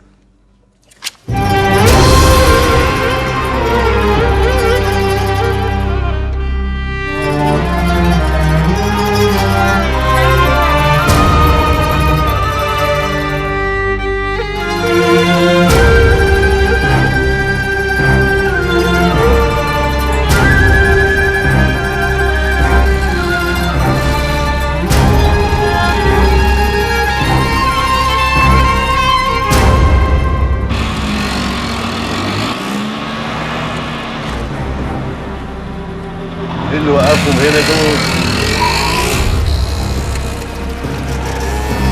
خش ورايا ورايا.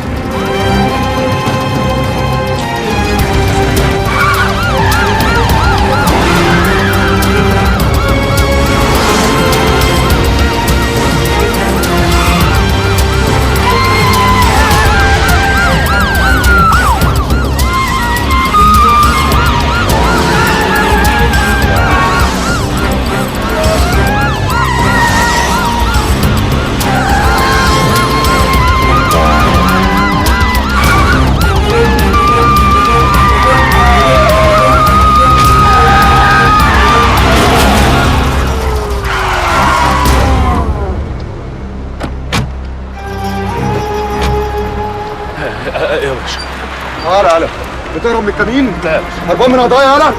فين بطاقتك؟ يا باشا قضايا ايه يا باشا؟ انا كله في السليم، انا نازل اكل عيش يا باشا. ولما انت بتاكل عيش بتهرب ليه يا روح امك؟ فين الرخص والورق يالا؟ يا باشا ما انت عارفين ان لا ليه رخص ولا ليه ورق يا باشا. طب نجرع البوكس، خد التوك توك ده في العربيه. ما تديش مد ايده على التوك توك، اللي مد ايده عليها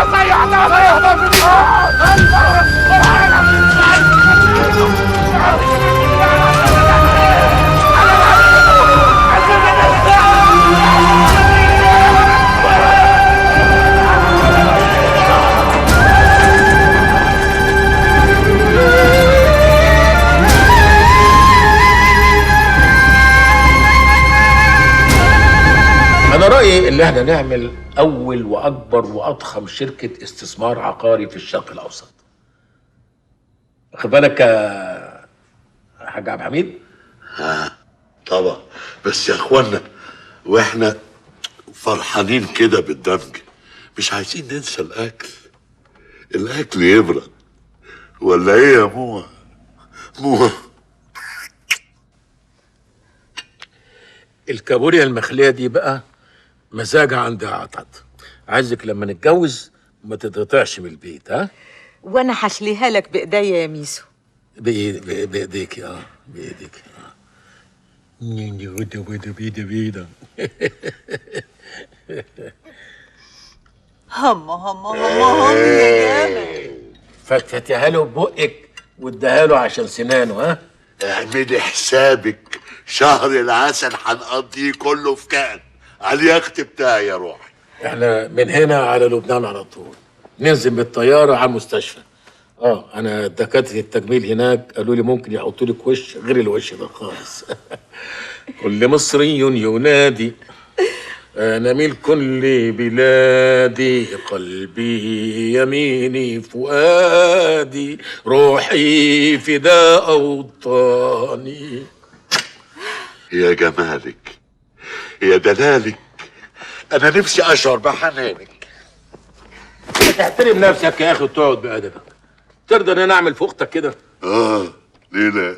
انا بقى مرضاش، والبيت ده بيت محترم. انت مالكش غير نص البيت بس. انا النص بتاعي نص محترم، انت ليك النص اللي فوق وانا ليا النص اللي تحت، وكل واحد يلم نفسه بقى بصراحه. نعم، وعبد الحميد ماله؟ ما اللي معاه هي اللي تلم نفسها. بس يا وليه يا شرشوح انت. احنا اللي نلم نفسينا. يلا بينا يا عطيان. استنى بس، رايح فين؟ رايح فين ده ايه؟ ده انا قعدت طقطقت.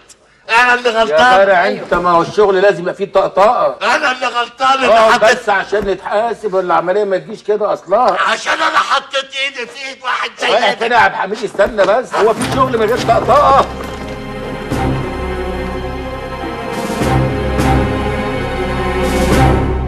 مساء الخير يا ابو حسن بيه.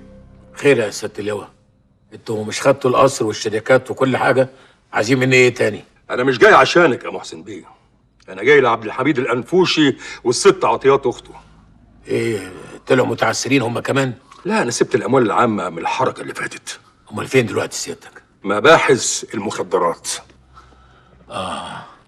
مخدرات. وانا اقول اشمعنى انتوا اللي مش متعسرين في البلد دي؟ مخدرات.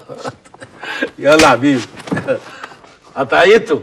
نعم يا حبيبي. يلا يا بنت الكلب من هنا، يلا.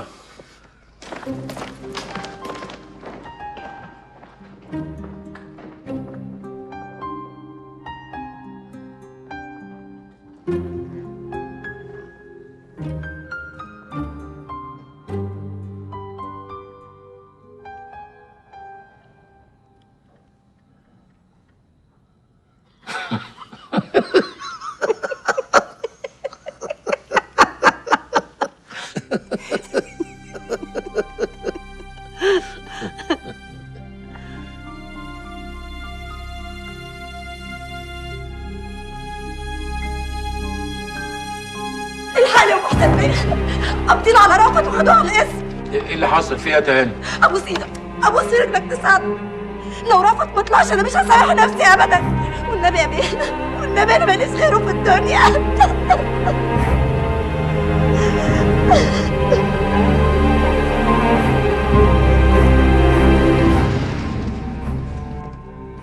رافت اللي شغال عند موجة النشار اتحبس وخدوا التوك توك بتاعه، وانت جاي لي دلوقتي عشان نخرجه، مظبوط؟ ويا ريت يطلعوا لنا التوك توك يا باشا، دوت غلبان. حاضر يا سيدي، الواد والتوك توك. ربنا يخلي لك بوبوس ولا يحرمك منه. هو اصل كان في حاجه كده يعني. مبروك مقدما. موجة النشار بني ادمه هايله وكويسه ومحترمه، بس على الله بقى وشها يبقى كويس عليك. حاكم انت عارف الست دي اصلها اقدام، وطبعا انت عايز توفق اوضاعك دلوقتي انت وهي وتجدول من الاول. وغلاوه بوبوس عندك لا تديني اخر فرصه. انا المره دي هشتغل بجد.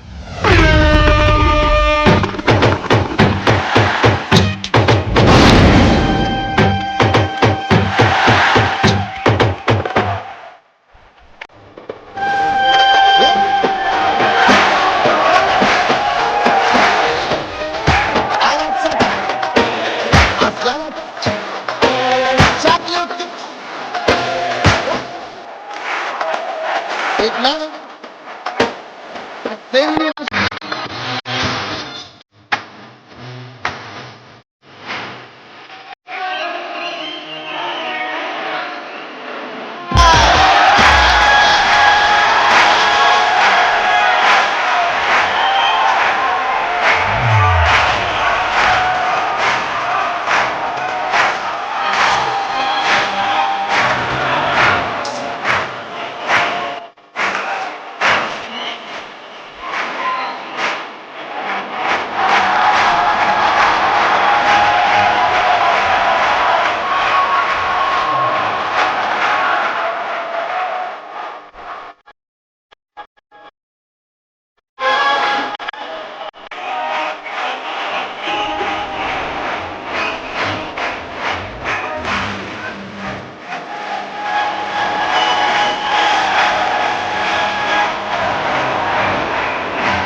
لك ايه؟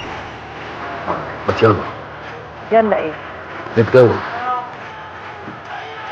في ظروفنا دي ده انت رايق. يعني هل دول ظروفها صعب ومنيلة بنيلة وبتجوزوا برضه؟ بيت الحلاوه. سحلاوه سحلاوه. سيادتك لا مؤاخذه مش عايز سواق. هو حضرتك بتشتغل سواق؟ سيادتك انا عندي تاكسي. طب عندك تاكسي وعايز تشتغل عندي ليه؟ الاقساط حراقه يا باشا والبنك ما بيرحمش. الله، انت متعسر انت كمان. متعسر. الحمد لله. متعسر. مساء الجاب. مساء الجواف يا اخويا مساء. محسوبك جدل صاحب الفرن اللي في اخر الحرم، وزي ما تقول ده انا اللي مربي رافض. ونعم الترباع. الحل واقف كده يا باشا، هما مش هيشوفوا حل. الله، انت متعسر انت كمان. جو يا باشا، عندي امساك ليها 3 ايام.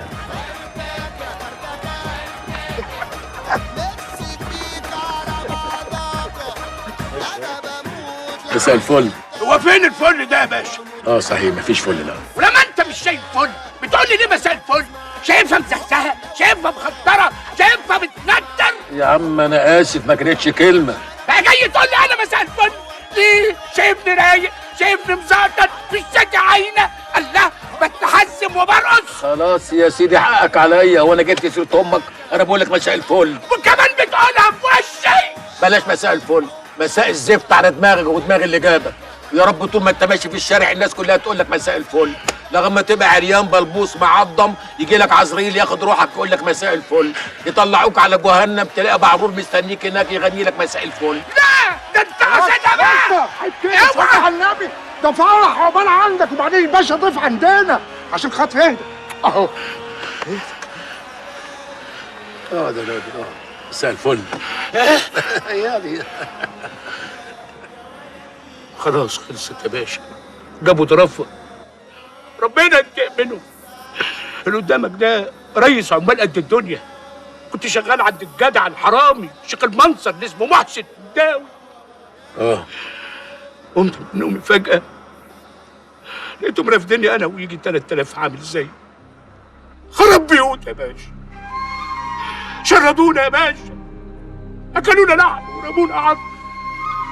7 عيال 7 عيال امهم بقرفهم، اكلهم وشربهم ومدارسهم متعلقين في رقبتي يا باشا. يوم يجي الجدع اللي اسمه محسن الداوي يشردني انا وعيالي، عليا الطلاق بال3 اللي اجيبه مطرح مكان. اول ما اشوفه بالازازه دي اضربه دماغه. وانت هتجيبه منين دلوقتي؟ ده كلهم سافروا وراحوا لندن. والله لو كان في بطن الحوت لاجيبه. طب استاذن انا. تمشي ليه يا باشا؟ انت متعصب ليه؟ باشا انا اسف يا باشا، اسف يعني رميت بلاها عليك من غير سابق معرفه. نتعرف بسعادتك. انا مؤنس الشنكحاوي، مصلح الزعبلاوي. الزعبلاوي؟ يلا احسن ناس. انت ابن مين في الزعبله؟ انت تعرف الزعبله كلهم واحد واحد. امال دول حبايبي. انا ابن يعني عارف، تعرف عنتر الزعبلاوي؟ امال ده مربيني. ده عمتي.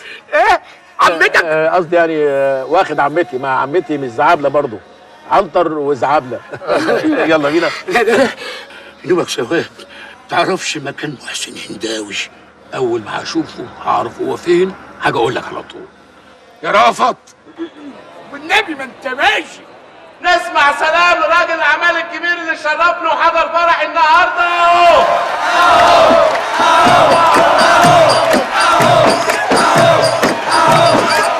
نسمع سلام كبير قوي لمحسن بيه هنداوي.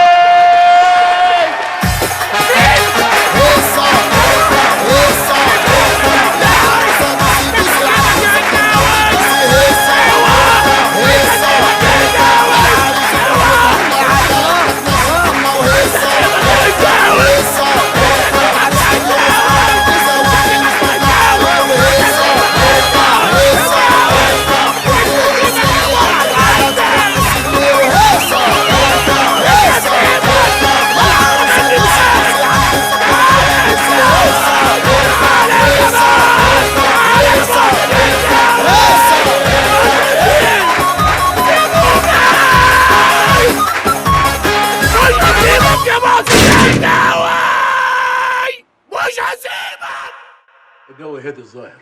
انا بقول نمشي احنا بقى ونسيب العرسان لوحديهم في ليله حلوه زي دي. اسمع على خير. انا بقول برضه ما يصحش نمشي ونسيب العرسان في ليله حلوه زي دي. اتفضل. اقسم بالله انا شرعك يا محسن يا هنداوي. لا مؤاخذة يعني يا باشا، ما عرفتكش بالعيله. ده الحاج شبانه ابويا. اهلا يا حاج. والحاجه طبعا. اهلا يا حاج. ودي اختي. اهلا وسهلا. وده جوز اختي. ده جوز اختك؟ شبه كابوريا. حضرتك والبنت دي بنت اختي. والواد ده بقى اشرف اخويا الصغير. اخوك؟ يا حاج. ربنا يزيد ويبارك كده ويتمم بألف خير. مش تسيب بقى العرسان يشوفوا مصلحتهم بدل ما احنا قاعدين كده على قلبهم؟ والله يا مدام زيارة سيادتك دي هتفضل محفورة في قلوبنا طول العمر. طب يلا بقى خد الحاجة واتكل على الله. اتفضل يا حاج. يلا يا ولاد، يلا يا ولاد، يلا. ايه هتفضل واقف كده على طول؟ اتفضل. طب يلا بداية. وانت مش هتتفضل برضه ولا ايه؟ مش هتشوف مصلحتك؟ يلا قول. وبقول لك ايه؟ وبعدين عارف لو يلا يلا يلا.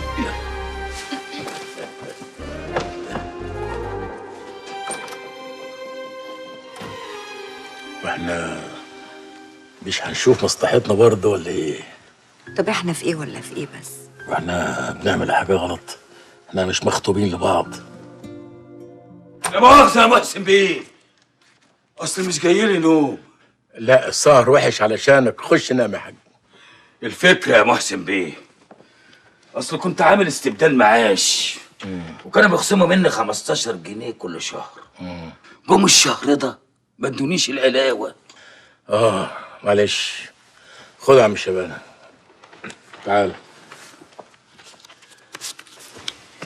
ملوش لزوم يا بيه. ازاي بقى؟ اسمع تعالى خد. الحباية الزرقاء. ايوه الحباية الزرقاء. يبقى ادعي لي يا عم شبانة. بلاش دوشة بقى، احنا مش فاضيين لك، خليها نروق. الراجل قرقش كنا بنقول ايه بقى؟ ما تتلم بقى، الراجل اخد باله. انا قلت يمكن تحبوا تشربوا شاي ولا حاجه. هو البيت ده ما حدش بينام فيه ولا ايه؟ اصل انا يا اخويا كنت داخله جمعيه عشان اتجوز رأفت وقبضتها الاول. ولما جه ميعاد قسط الجمعيه كان شطب على اللي ورايا واللي قدامي. والوليه بقى ام ميرفت بتاع الجمعيه. خد يا حاج، خد يا حاج. ربنا يخليك وما يشحطط لك وليه ابدا. الحاج بيندى عليكي. حاضر.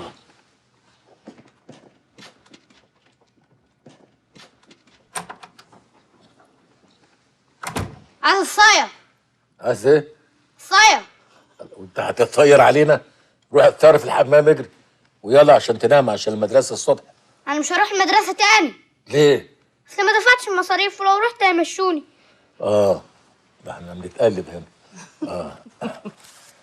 خد يا حبيبي. ايه ده؟ فياجرا؟ فياجرا. هات واحدة. خد. لا لا لا لا ده مضر للبول. لا، روح اعمل اللي انت عايز تعمله وخش نام. يلا يلا. طب هات المصاريف. خد يا حبيبي. يلا.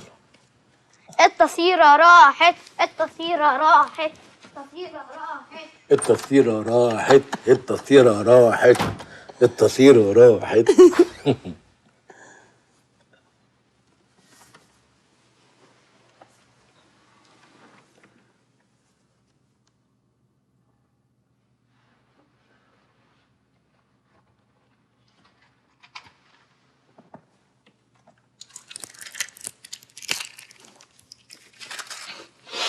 يا ليل يا عيني يا ليل يا ليل يا ليل يا حلو ياللي غرامك في الفؤاد شبابيك. انا قلبي شافك وانشبك بيك ولا فيش كويني غير بصك من الشبابيك.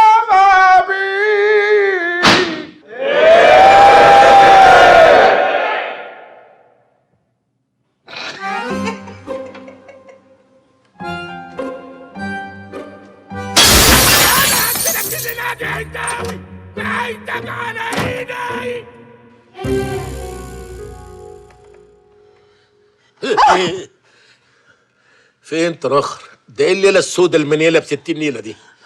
مش عارف يا باشا، مش عارف ايه اللي حصل. موجة خش البيت اللي جوه دي اقعدي معاها شويه عقبال ما اتكلم مع رافض كلمتين. حاضر. ايه اللي حصل؟ يا باشا انا كنت كويس وفجأة اتعثرت. اتعثرت ليه انت راخر؟ يمكن يا باشا عشان اول مرة امسك ايديها. هو انت طول ال9 سنين خطوبه ما مسكتش ايديها؟ ما انا ما كانش ينفع امسك ايديها سيادتك. افرض مسكت ايديها وما حصلش نصيب يعني وما اتجوزناش، كنت اسيبها كده ممسوك ايديها تتلطم في الدنيا. فعلا صحيح. ما حدش يرضى يتجوز واحده ممسوك ايديها قبل كده. اسمع، انت سيبك من ايديها خالص، اعتبر ان ملهاش ايدين. الليله دي ليله الدخله مش ليله الايدين. يعني نسيبنا من ايدينا خالص؟ سيبكم من ايديكم، انتوا هتمشوا على السلك. سيبك من ايديها هي، ايدك انت هي اللي تبقى شغاله. يا هبله، ده جوزك حلالك. ما انا سبته يشوف شعري.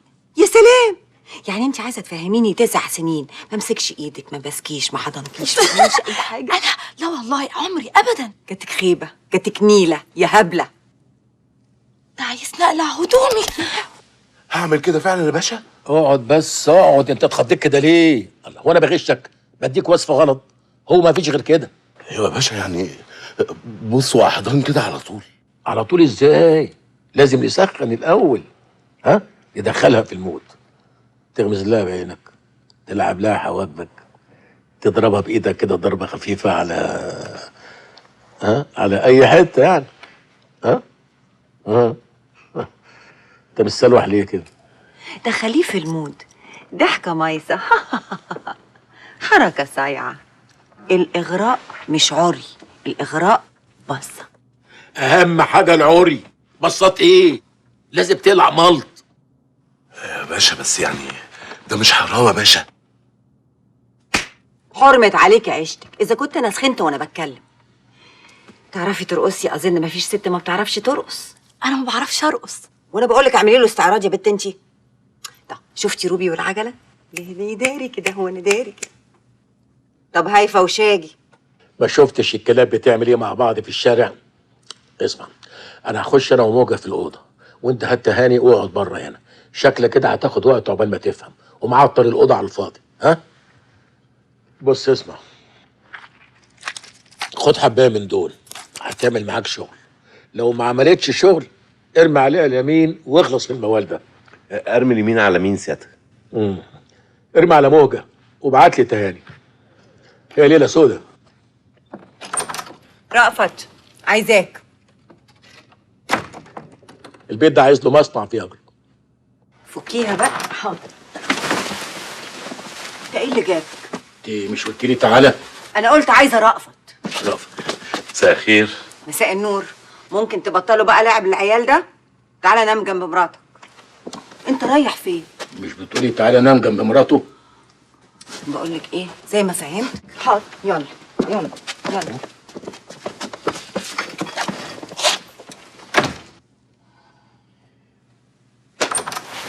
اوعى تاخد الشريط كله، خد حبايه واحده. لو خدت الشريط كله هتجيبوا عيال دلوقتي. ها؟ وبعدين يعني شويه لعب في الاول. ها؟ ايد بطاله وايد شغاله. يعني مش خد بالك. تهاني بصي بصي يا حبيبتي. انت كلي انت قلبوها انتوا الاثنين. يعني هي تعمل لك كده، انت تعمل لها كده. انت خد بالك. انت كده تيجي تعمل ايه؟ دلوقتي سخنه قوي. كله تمام دلوقتي وكله ايه قلصت يعني.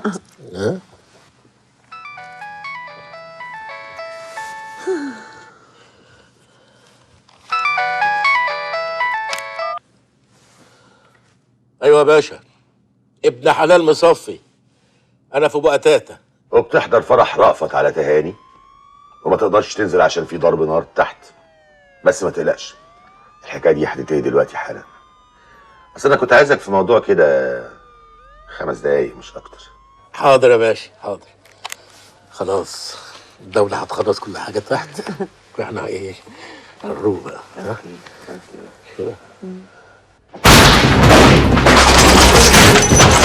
واحد جناوي عندك على ايدي. تعالى.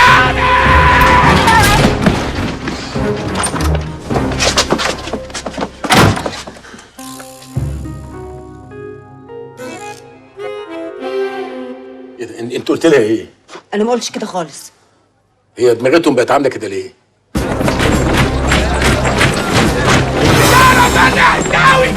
هسيبك يا هنداوي.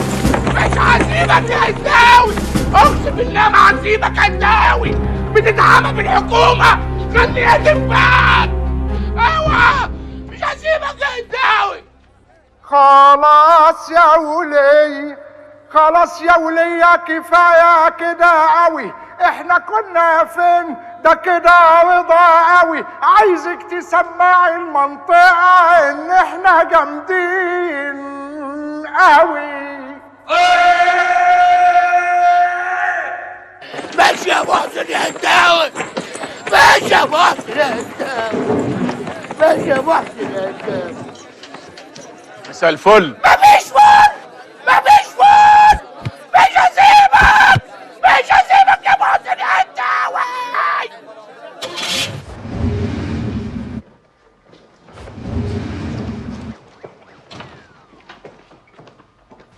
خير يا باشا. اول مره ادخل على سعادتك لا تقولي بفكر في ايه ولا جاي ليه. حسك في الدنيا يا باشا. لان المره دي انا اللي عايزك يا محسن بيه. خير يا باشا. اقعد. اولا احب ابشرك بان كل الطلبات اللي انت طلبتها مني المره اللي فاتت بتتنفذ وبمنتهى السرعه. ربنا يخليك لينا يا باشا ويخلي لك بوبس. المره دي بقى احنا لينا طلب عندك. انت تؤمر. بالنسبه لمساله الجواز احنا نرى انها خطوه غير مستحبه بالنسبه لك في الوقت الحالي. احنا نرى؟ مين احنا نرى دول يا باشا؟ الدوله. الدوله هي اللي مش عايزه؟ انت عارف ان لطفي الماظ واحد من اكبر رجال الاعمال اللي موجودين في البلد. الراجل وقف جنب الحكومه كتير وعمره ما اتاخر عنها ابدا. هو حاليا مترشح لمنصب مهم قوي في الحكومه. والراجل جالي وشرح لي الموقف. قال لي انه كان عايز يتجوز مهجة النشار وانه تقدم لها وكانت موافقه. لغايه ما ظهرت انت بقى. انت عارف ان له عندها 100 مليون جنيه ومع ذلك ما خدش اي اجراء قانوني ضدها. احنا درسنا الموقف كويس والعقل بيقول ان محسن هنداوي لازم يفضل واقف على رجليه علشان يكمل، وان لطفي الماظ لازم يتجوز الست اللي في حكم خطيبته، وان مهجة النشار لازم ما تدخلش السجن عشان تقدر تكمل حياتها بالطريقه اللي تليق بيها وباسمها وبسمعتها، ولا ايه؟ هو ده رأي الدولة؟ لا، ورأيي انا كمان بشكل ودي كصديق لكل الاطراف. بص يا نظام بيه، انا هتجوز مهجة غصب عن عين ام الدولة.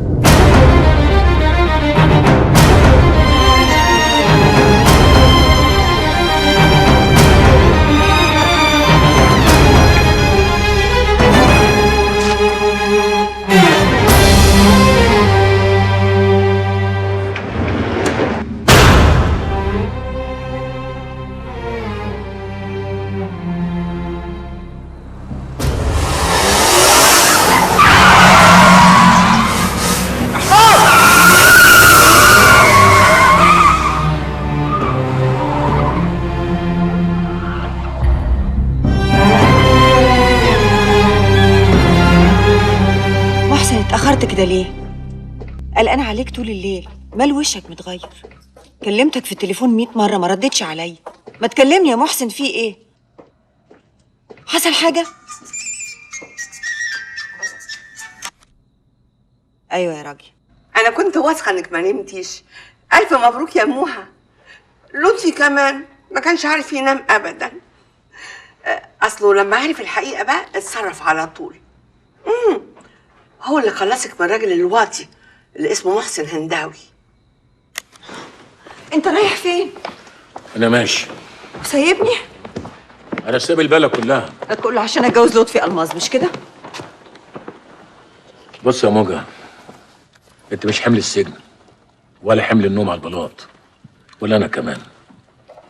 كل واحد يروح لحاله احسن. حسبتها يا محسن بيه؟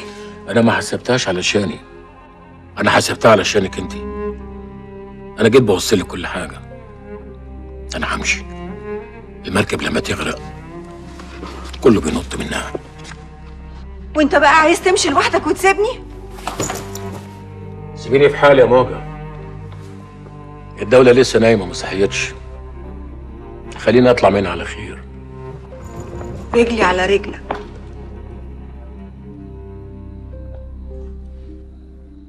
انا رايح لندن. هاجي معاك، بس وانا مراتك.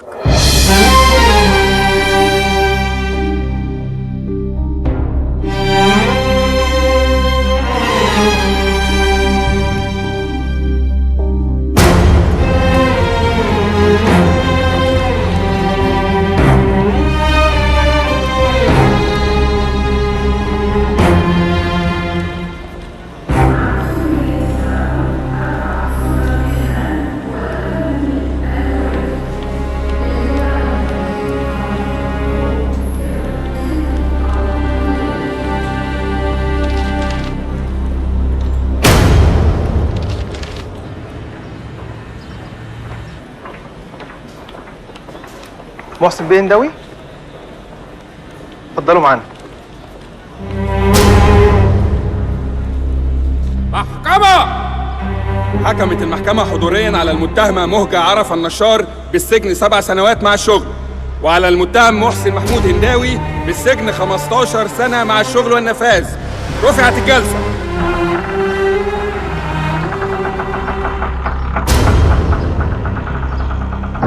يا سيدي ده سجن مش منتجع سياحي.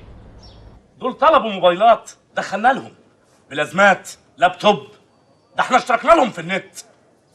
لا لا لا ده كتير كتير. الله، الصحافه تقول عليا ايه؟ احتفل بعيد ميلاد سجين واجيب دينا ترقص وسعد الصغير يغني البلح البلح البلح؟ نعم.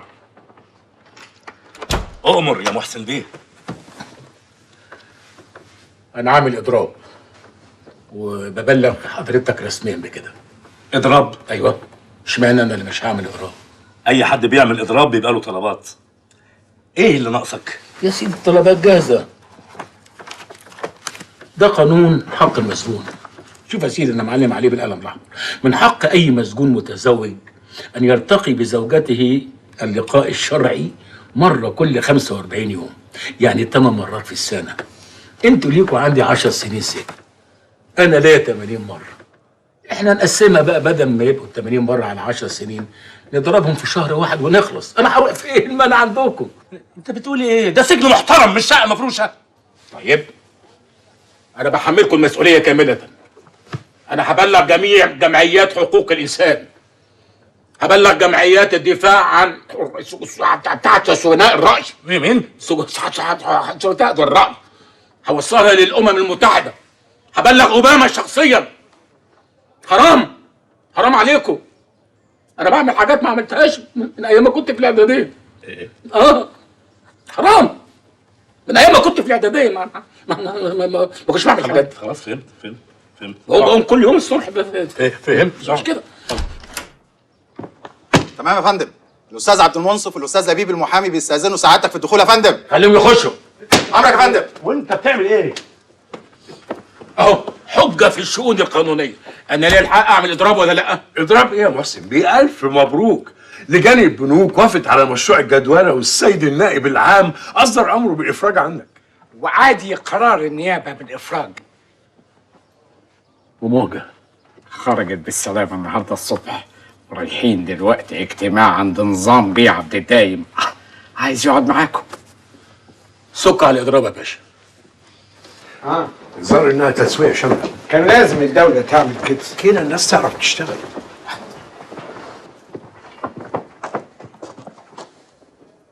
زي ما قلت لحضرتك كده، ده مش مجرد تصالح، ده عبور اقتصادي، لان الاقتصاديات بتاثر على الصلاحيات في السكاس مستكيتس. هو هنا اجتماع اللجنه؟ هو هنا اجتماع اللجنه؟ لا، هنا موقف احمد حلمي. اتفضل. امال موجه هانم فين؟ ولا انا شايف محسن بيه.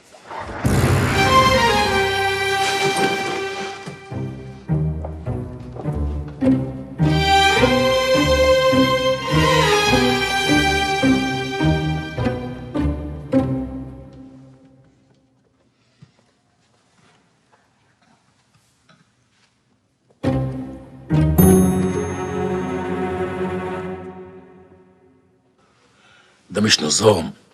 النظام اتغير. نظام بيه عبد الدايم خلاص مشي، واحنا جايبينكم النهارده كلكم عشان نرسم مع بعض ملامح المرحله الجديده. الدوله رأت ان سجن رجال الاعمال وهروبهم خارج البلد مش في مصلحه اي طرف من الاطراف. عشان كده بعد التسويه والتصالح اكتملت اضلاع المثلث: الحكومه، رجال الاعمال، الشعب. عشان كده لازم نتكاتف كلنا ونوصل بسفينة الوطن لبر الأمان. وإحنا نرى الله، إحنا نرى برضو. إحنا ما تعرفناش بسيادتك. فكري جديد. الأمور ده اللي في الصورة ابن سعادتك؟ أيوة، باسم ابني. باسم.